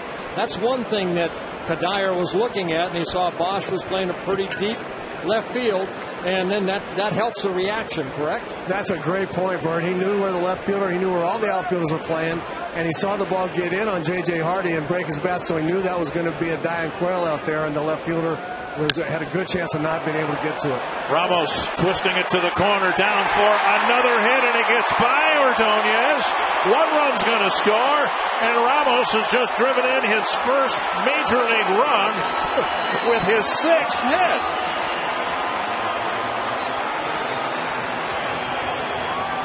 A second double of the year for Ramos. And the Twins opening up the game again a little bit. The ball getting away from Ordonez in that corner. He has to go pick it up. See the inside out swing. Ordonez can't catch up to it. Kubel scores, and Hardy stops at third. He won't turn 23 until August 10th. Infield in for the Tigers. And Punto takes up and in a ball. Well, that's why I mentioned earlier, Dick, the Twins signed him at 16 years old. He has played a lot of baseball, of professional baseball. You know, some guys sign out of college. They haven't really got the taste of what it's like to, play professional baseball. Ramos has done that. He's had success at the minor league level, a career .290 hitter.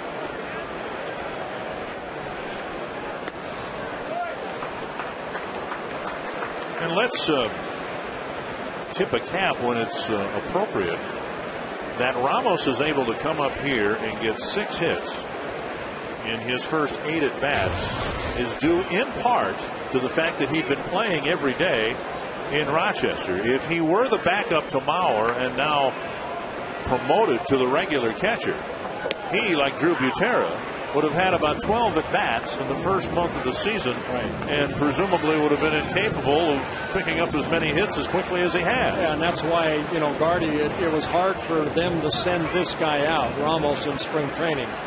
But they knew he needed to go down there and stay healthy and get his at bats, and it's paying off now. 2-1 to Punto, and a chopper foul. Well, Brad Thomas in the ballgame making his 7th relief appearance. He did pick up a win. He's 1-0 out of that bullpen, and that being his first major league win. Thomas, a former Twin. Back in the major leagues, and Twins hit the ball pretty hard against him in relief of Scherzer in Detroit last week. Just that he picked a good time to come into a ball game because the Tigers had a 6-run inning and put him in the lead and gave him the win. Punto to center. Hardy setting up for a tag, and he'll come in. A sacrifice fly for Punto, getting the job done. Another run is in, and Twins have had a 4-run inning and a pair of 3-run innings so far. Punto picking up an RBI, his 5th of the year.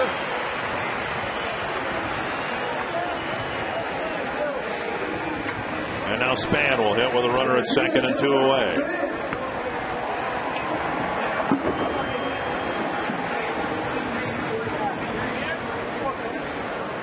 And Punto is officially 0 for 1, but he's scored a run and driven in a run.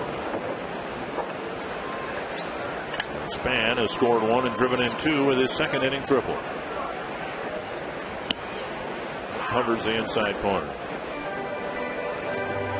Well, the Tigers had scored 3 in innings 4 and 5 to get within 4. Now the Twins put up a big crooked number in the bottom of the 5th, and it's a 7-run lead again.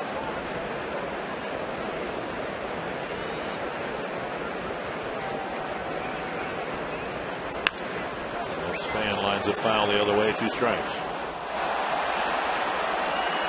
Span's average was descending down toward 200. I think it got down as low as 211. Now he's had a couple of good games in a row, and it's up to 245.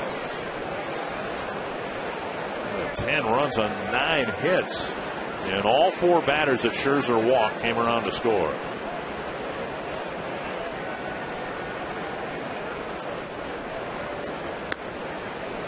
And takes it up high, 1-2. Thomas, one of 3 left-handed relievers for the Tigers. Twins just got done taking on the Indians. They have 3 left-handed relievers. Probably not a coincidence, as left-handed as the Twins lineup is, and they're the favorites to win the division. Teams are stocking their bullpens full of left-handed relievers. Ball down and away, 2-2. We've mentioned it before. You can have all the good lefties out there you want, but the Twins have a lot of lefties. They don't care if it's a right-hander or left-hander out there. No, but how many times we see it? If Bauer comes up, and if the Indians have Tony Sipp available, they'll bring Tony Sipp in. And Bauer will get a base hit off of him. 2-2. And now a full count with Hudson on deck. Well, Scherzer having one of those nights. We talked about Johan Santana. All 10 runs are charged to Max Scherzer. Yikes. So 4 1/3 innings, 9 hits allowed, 10 runs all earned with 4 walks and 1 strikeout.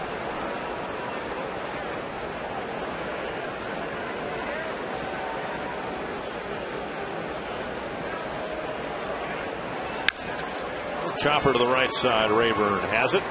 Span retired. A good bottom of the 5th. And one that'll loosen your collar a little bit. Twins lead by 7 again.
with winds 15 to 25 miles per hour.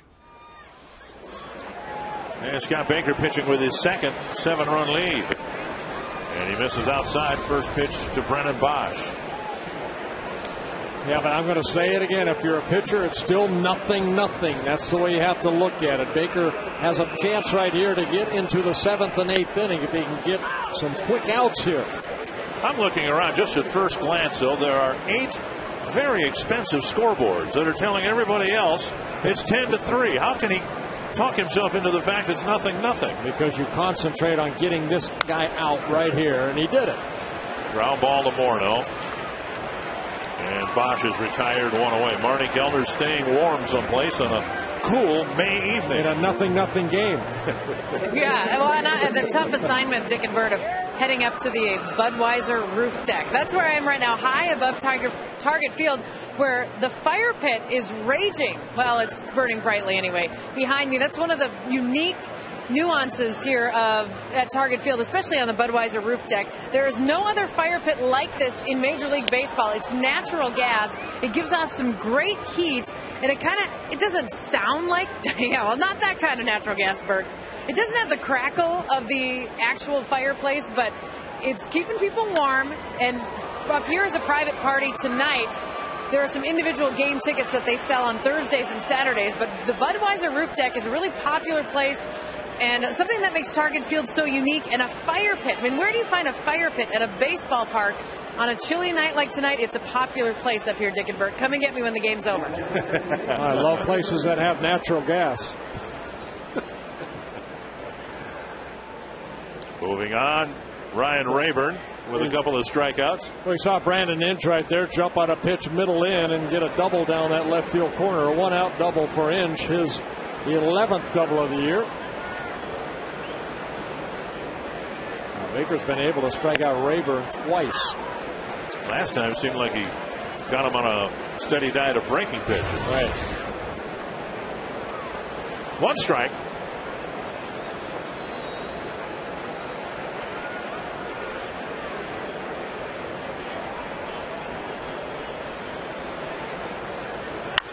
Ground ball right side. Boy, it looked like the grass really ate that up. Rayburn retired on a ball that a year ago might have been a hit into the outfield. I'm going to go on our AT&T trivia question. I'm going to say, throw out 2 names out there, A.J. Burnett and Josh Beckett. I'm going to go with Scott Baker and maybe Zach Greinke. Highest win percentage. Not win total, but win percentage. And Beckett, Baker, and Dice K on the list. Dice K even pitching anymore? You know, he pitched the other day for the first, got into the 5th inning in no good way. shape, and then ran into how many pitches did he throw? 120. Time of game 4 hours 23 minutes. Walked 12, struck out 2. 1 strike to Laird. Baker trying to leave Inge at third base. That drifts outside, 1-1. Pitch count for Baker. We talked about it before in relation to the Twins bullpen, and they may end up being a man short out there starting tomorrow with Nick Blackburn coming off the family emergency list tomorrow.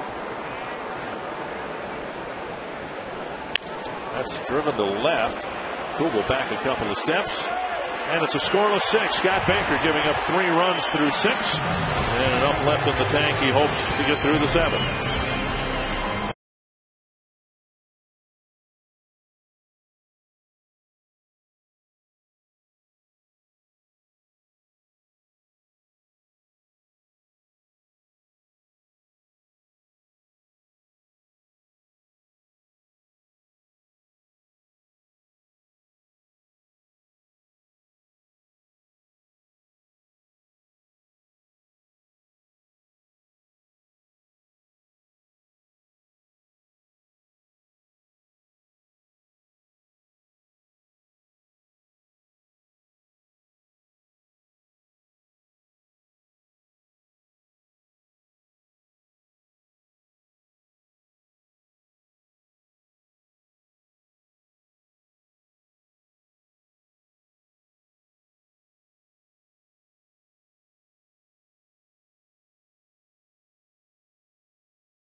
welcome back to the Coors Light 6th inning. Time now for the Coors Light Freeze Can.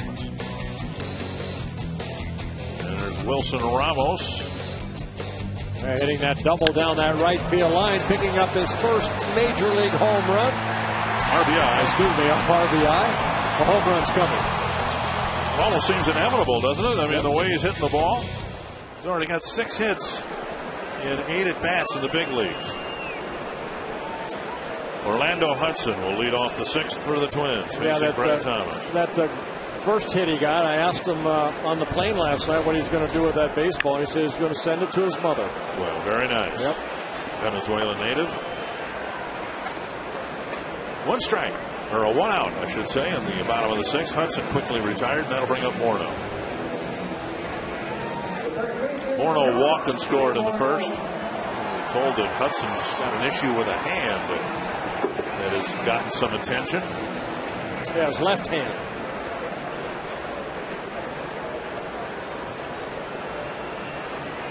Here is Morneau.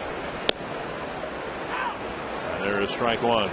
Dr. Roy Smalley, what's troubling Orlando Hudson? Well, we're working on the base of his left thumb a little bit, guys. He's, I think he got a couple of jam shots on the road trip, and then one of his times up today, and that can really get the base of the thumb on the top hand. So hitting left-handed, he jammed his thumb.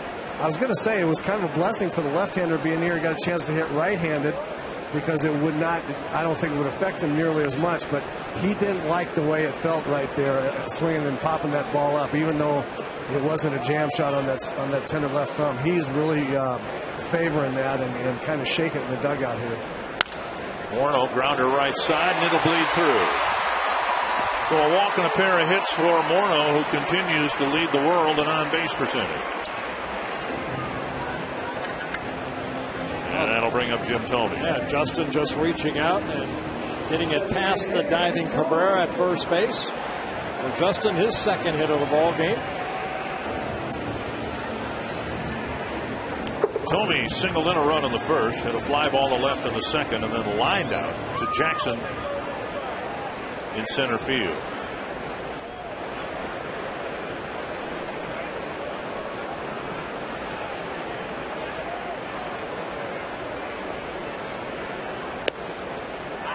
And a strike.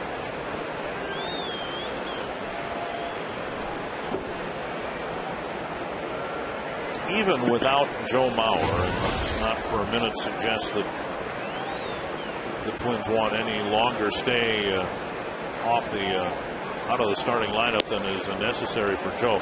But look at the presence in the middle of this lineup, Bert. You've still got Morneau, who's got 6 home runs and is on base about every other time. You've got Thome, who, although he's not playing as much as he did in Chicago, looks every bit the power threat that he was with the White Sox. Chopped up the right side, and they will get the force play there. Morneau waiting for the ball to pass in front of him, out number 2. And then Kadire, Kubel, Delman Young. I mean, the Twins, even without their best hitter, still have a lineup that in tonight's case has scored 10 runs. Very well balanced, and that's what Ron Gardenhire's talking about coming out of spring training. You know, you get the addition of Jim Thome in that lineup, and it just makes everybody else better. Not only on the field, but also in the clubhouse. Just a class act. Kadire to the glove of Thomas. And that'll end the inning. We go to the 7th with the Twins leading by 7.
First inning, got a breaking ball. There's Jim Thome right there. Thome with an RBI single, giving the Twins a 1-0 lead. Then with a couple runners on, Michael Kadire hitting his 4th home run of the year. A big 3-run home run, giving the Twins a 4-0 lead. And then Bernard Span, a 2-run triple. Twins scored 3 in the second, take a 7-0 lead. And right now we're 10-3, but it's still 0-0 in my mind. Scott Baker delivering outside, ball 1. That was a 90th pitch for Baker. It needs a quick inning right here. This is a game that you'd like to go into the 8th inning if possible. Get some quick outs. And now Baker missing again, 2-0. Baker gave up a run in the 4th, couple in the 5th. Pitched around a 1-out double in the 6th. And down the middle of strike. Jeff Manship, who did such a good job pitching on Saturday night in Cleveland, has been loosening up down in the Twins bullpen. Say ouch. Pop up, and Punto near the Detroit dugout on the track makes the catch. 1 away. Baker, who walks on Santiago leading off the 5th, gets him on a pop up here in the 7th. Time for the Quest High Speed Pitch, brought to you by Quest High Speed Internet. Well, Max Scherzer worked the first 4 in the 3rd innings. He was clocked as high as 93, as Scott Baker has been. And now Jackson, who singled and scored in the 5th.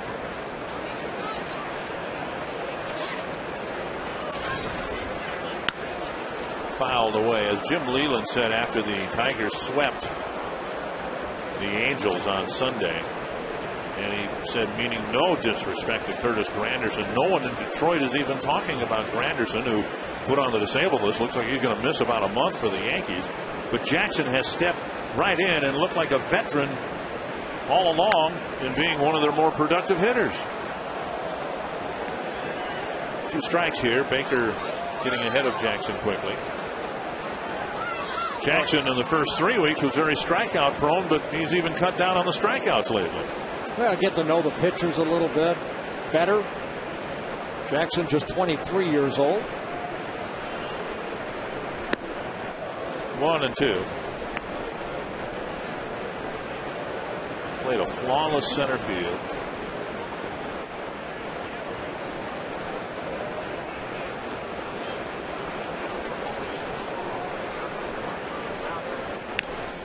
Foul.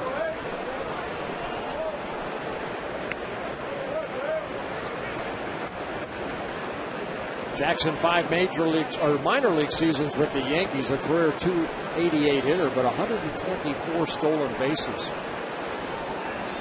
That man has a lot of speed. 1-2.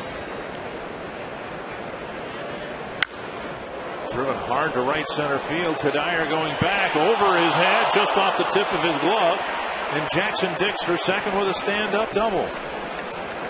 Ball jumps off his bat, and Kadire went back and almost made a nice catch. Instead, it's a 1-out double. Yeah, right off the tip of the glove. Jackson picking up his second hit of the ball game on his 8th double. Again, it's a location right there. That ball just kind of hung over the middle of the plate. Kadire, good effort. Tips off his glove. Ball comes right back to him. But the speed of Jackson, he scoots in the second. Damon is 0 for 2 with a walk. Drove in a run with a ground ball in the 5th.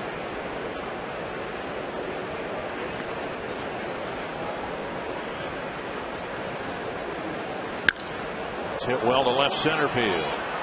Span in the gap. Making the catch. Jackson's going to try to tag. Span's throw cut off by Hardy. 2 down. Congratulations to Francisco Liriano, who today was named the American League Pitcher of the Month. Well, 23 consecutive scoreless innings. Quite a month for Francisco Liriano in 4 starts. Led the league with that 0.93 earned run average.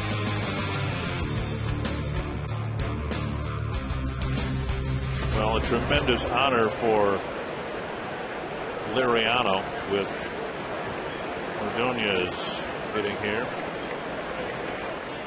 and Liriano named the American League Rookie of the Month in June and July of 2006, and now the Pitcher of the Month after the Tommy John surgery. And if you can just ponder for a moment how much work and frustration Liriano put himself through to get off to this good start this year, it's a wonderful, wonderful story.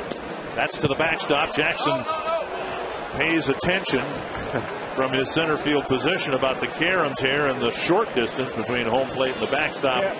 And he stayed put. Yeah, Dick, not only the caroms, but also, you know, how short it is. Good read right there by Jackson. Because Ramos went right after that ball and it kind of hit the padding back there and deflected back toward home plate. So you go underneath the glove of Ramos.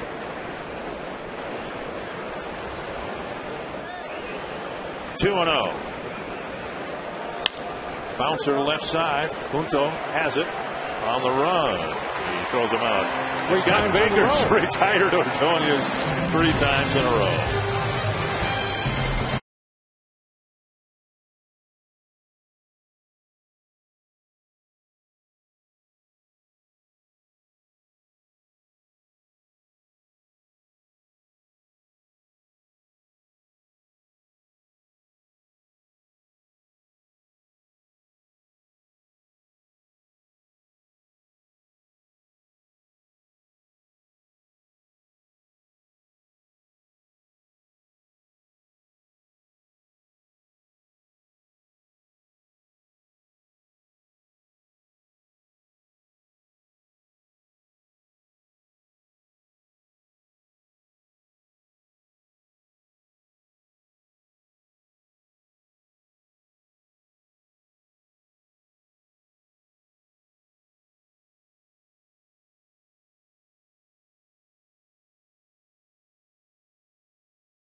Your wallet.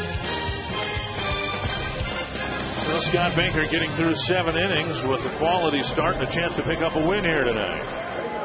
Well, good run support for Baker. He did, lapsed a little bit in the 4th and 5th inning, but got out of the 6th and 7th inning. Baker with 102 pitches. Jason Kubel will lead off the bottom of the 7th for the Twins, up by 7 runs. Kubel facing Brad Thomas.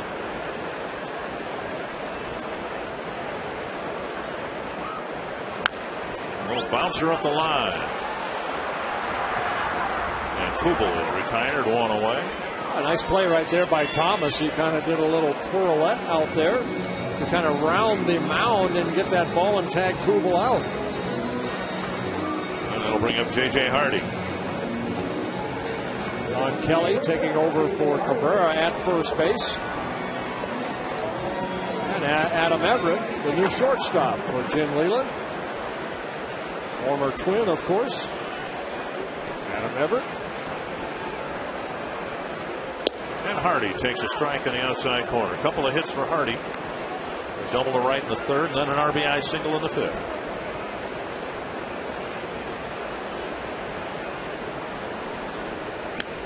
Foul back. 0-2.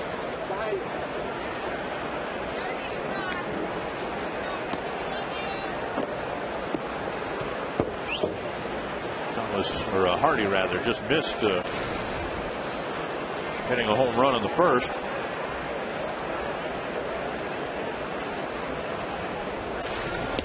Fly ball to left, hit it a little bit off on the end of the bat. Hauled in and left by Bosch just short of the warning track. 1-2.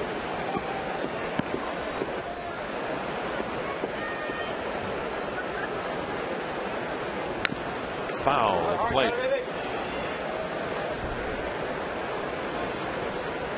Well, Thomas at 32 years old. He pitched for the Twins in 2001 and a little bit in 2003 and 4. In those 3 seasons, 11 games. He made 5 starts for the Twins. 0-3. Curve, and Hardy dribbles it up the line, foul.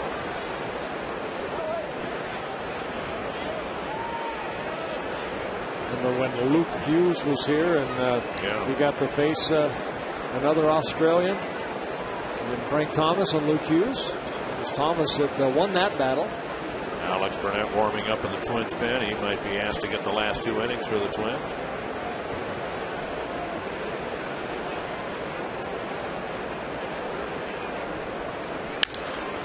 To Hopper to Inge.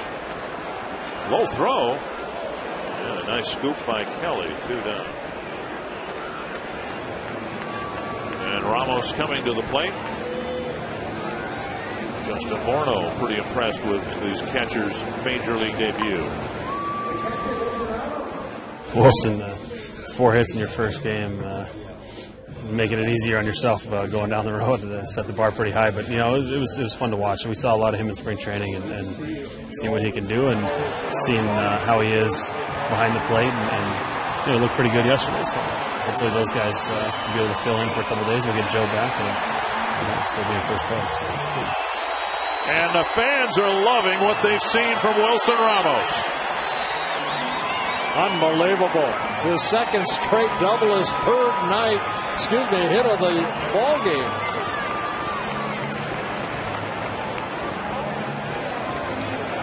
I mean, with the exception of the broken bat hit in the second inning, he has been lacing the ball just about every time up. Boy, good solid swing, some pop off of that bat.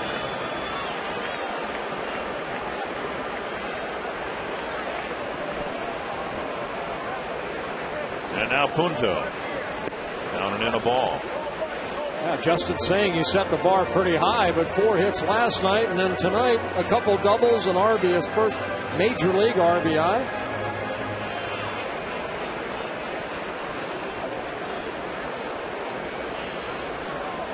He and Hardy are the only Twins with more than 1 hit.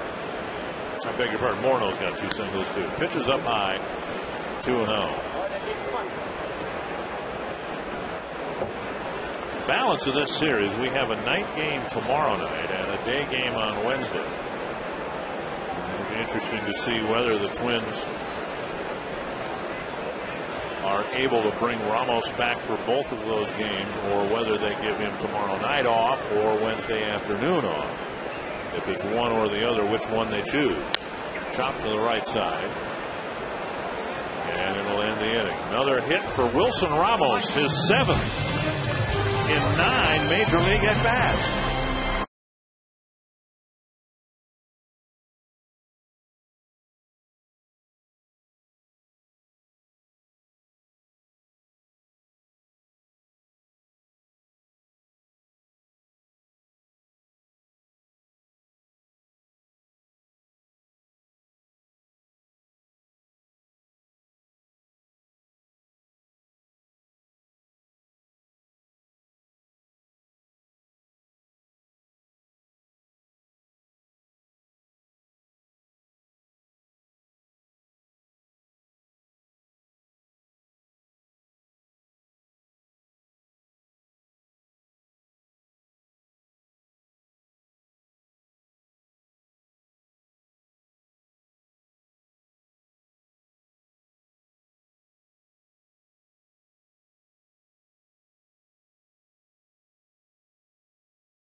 hits and back it up with a 3-hit game the next night.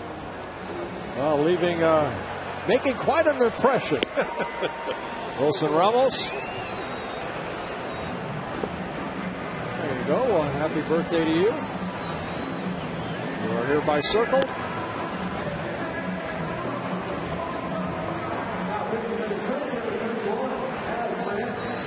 Well, Alex Burnett comes out of the Twins pen. Well, Scott Baker worked the first 7 innings. He threw 102 pitches, 75 for strikes, able to get strike one on 22 of the 30 batters he faced. For Alex Burnett, making his 8th relief appearance. 10 innings so far, 12 strikeouts, 7 walks. Burnett has given up 9 hits in 10 innings. And Kelly hitting in Cabrera's spot. Cabrera with a pair of singles and a lineout. Burnett misses outside, ball 1.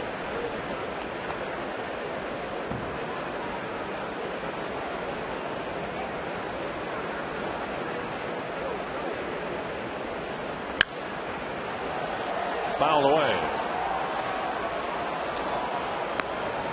It'll be Kelly and then Bosch and then Inge here in the Detroit 8th inning.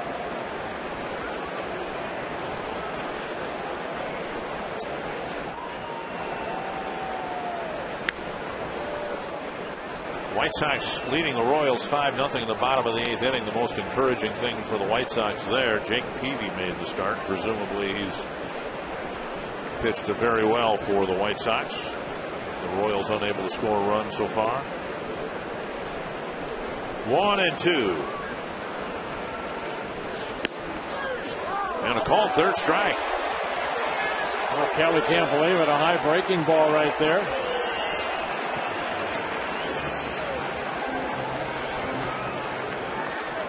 Take a look at this breaking ball. Thank you, Jim Reynolds. Thank you, Minnesota Department of Public Safety, for sponsoring Fox Tracks. Here's Brennan Bosch. 1 for 3. His one was a towering double to straightaway center field. Oh, he drives one to the gap in left center. Kubel gets in front of it, and Bosch has his second hit.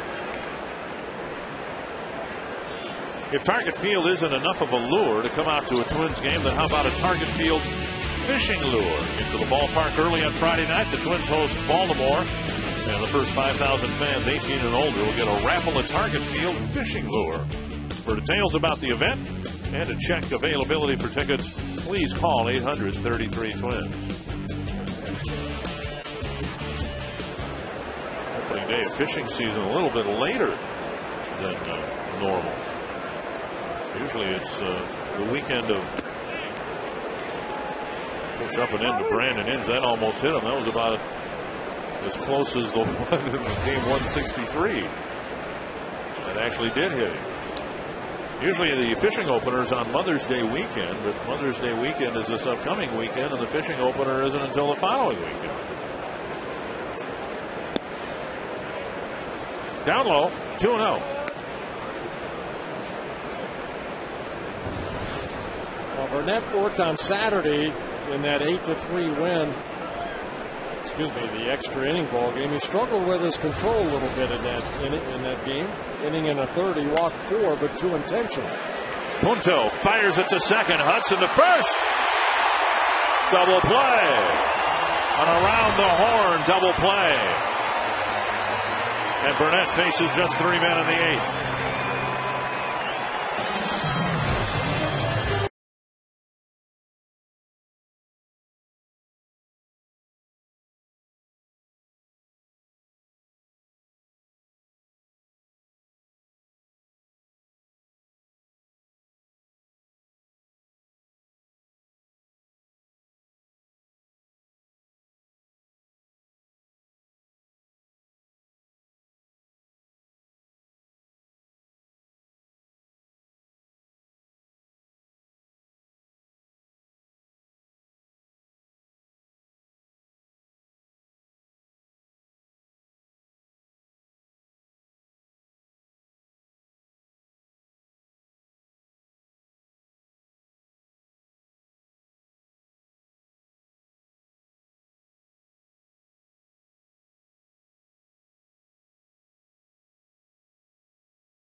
Inning at Target Field, and we invite you to stay with us for Quest Twins Live, including the Toyota postgame wrap. Well, we will look at this game that has been dominated from the Twins since the get-go. A big night from Michael Kadire, including a massive home run. He'll be one of our postgame guests, as will Wilson Ramos. We'll ask him about his last couple of days and some wonderful debut yesterday, and followed it up well tonight with another 3 hits. Reaction from Ron Gardenhire and Jim Leland as well. All on Quest Twins Live right after the game. Dickenberg.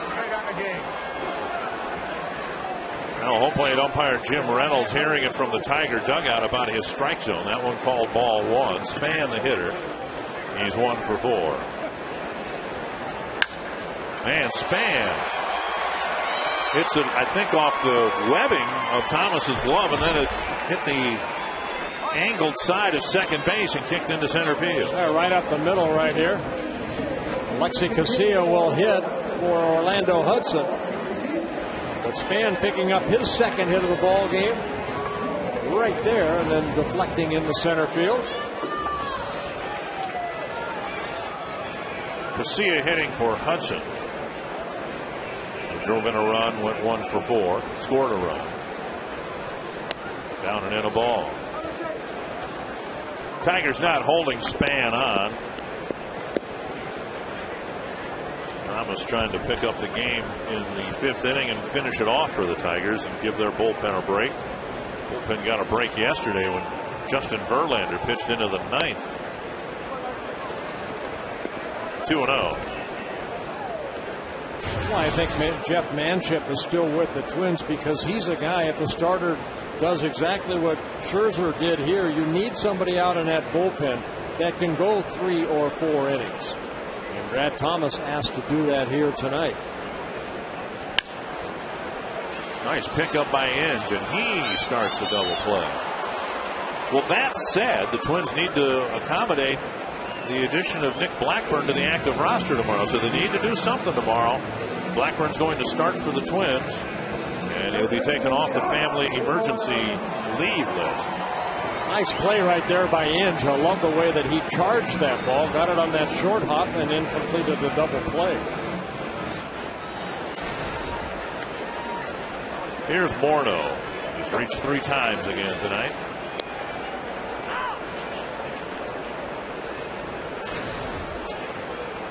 On base percentage of .486, and one of the great things about this ballpark, state-of-the-art scoreboard.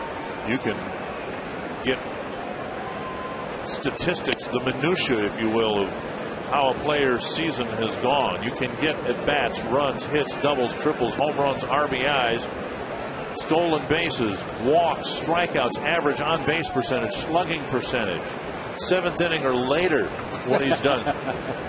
Well, we've come a long way from the Twinsogram at Met Stadium, haven't we?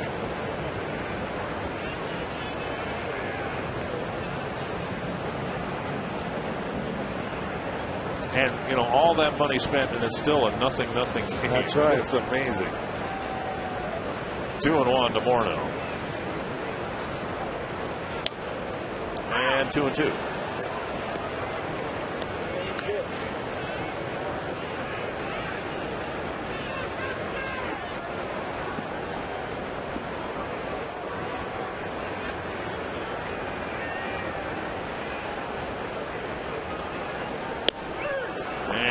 Thomas hits the corner.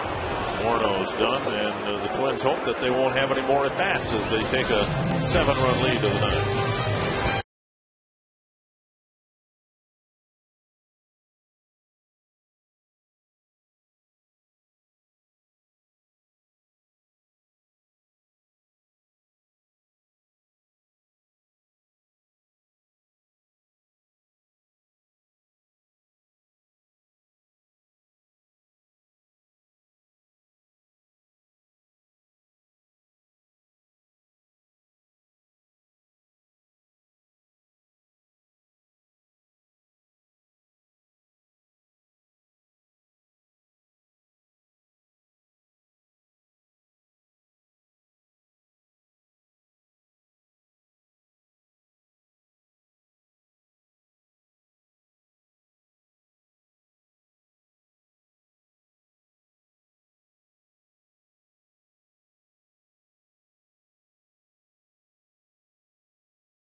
Toyota game reset with the Twins in control of this, and Michael Kadire a big reason why. Yeah, the big 3-run home run in the first inning gave the Twins a 4-0 lead. Bernard Span, a 2-run triple in the second inning, and Scott Baker looking for his third win, 7 innings worth of work.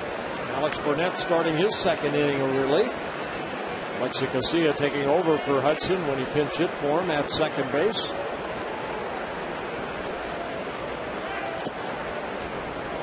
One and one to Rayburn.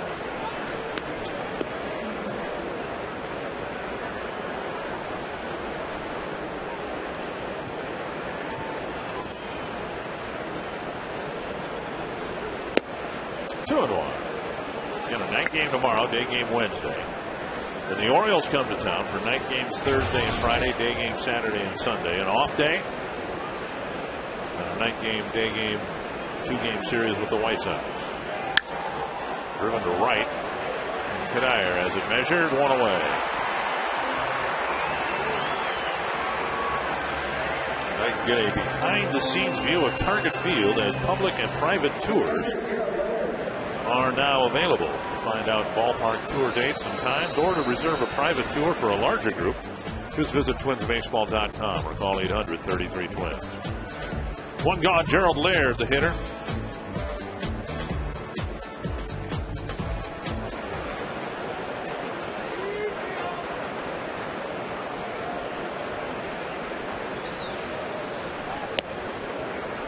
Strike one. Laird, as we said, off to a slow start this year.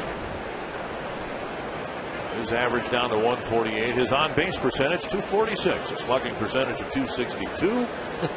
He has 7 walks. There's a ground ball to short. Hardy over to Morneau, 2 down. And our Jimmy John's delivery of the game, a big home run in the first from Michael Kadire. A big 3-run home run for Kadire, his 4th home run of the year.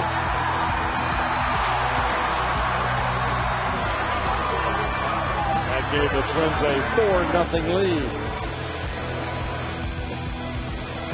2 down, and Ramon Santiago, the hitter.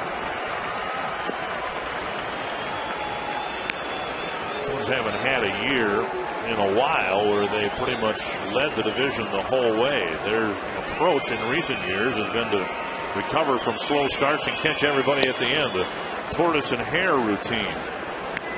Well, that said, the Twins have had a share of the lead since April 7th when they were in Anaheim, and that lead was in jeopardy here tonight. If the Tigers had won this game, they would have taken over first place. And it sure looks like the Twins are going to push that lead out to a game and a half here tonight. 2 and 1.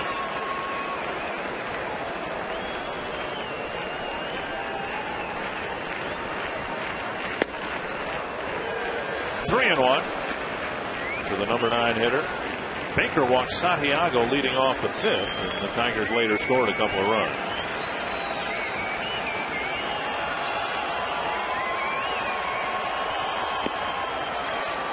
Santiago walks again. That'll get Jackson to the plate for the 5th time.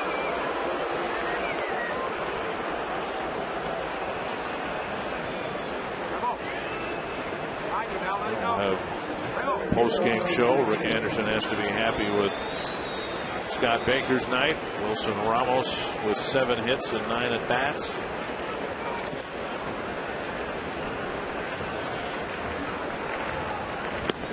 Check swing and a strike.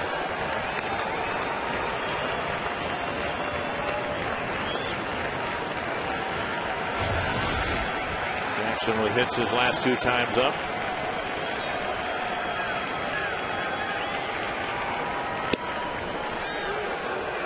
One and 1.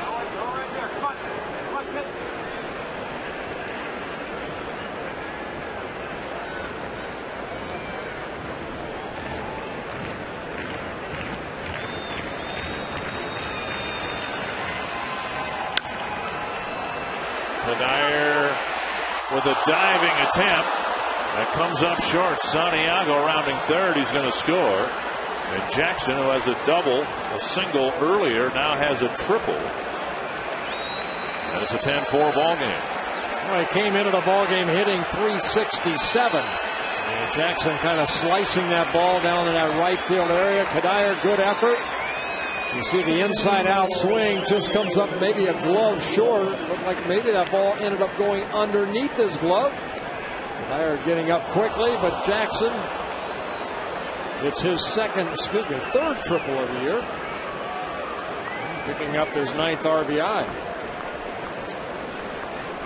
Now, boy, there's a lesson to be learned within this game. The Tigers walked the Twins' number 9 hitter once and paid the price for it. The Twins turned that into a 3-run inning. The Twins have walked the Detroit number 9 hitter twice, and both times he's come around to score. 1-0 now to Alex Avila. He's in the DH spot hitting for Johnny Damon. Down the middle, a strike.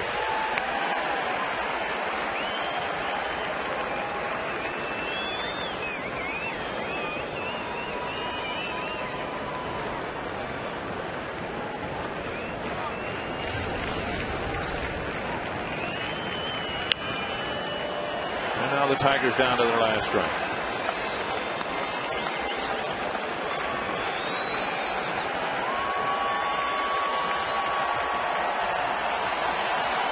Twins played 3 series here in their first homestand. Won all 3 series. Hoping to take a big step forward in this series here tonight.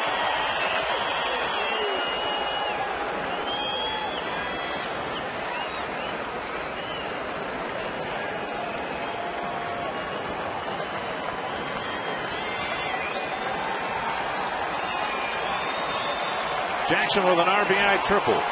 Burnett trying to finish the Tigers off. And that'll do it.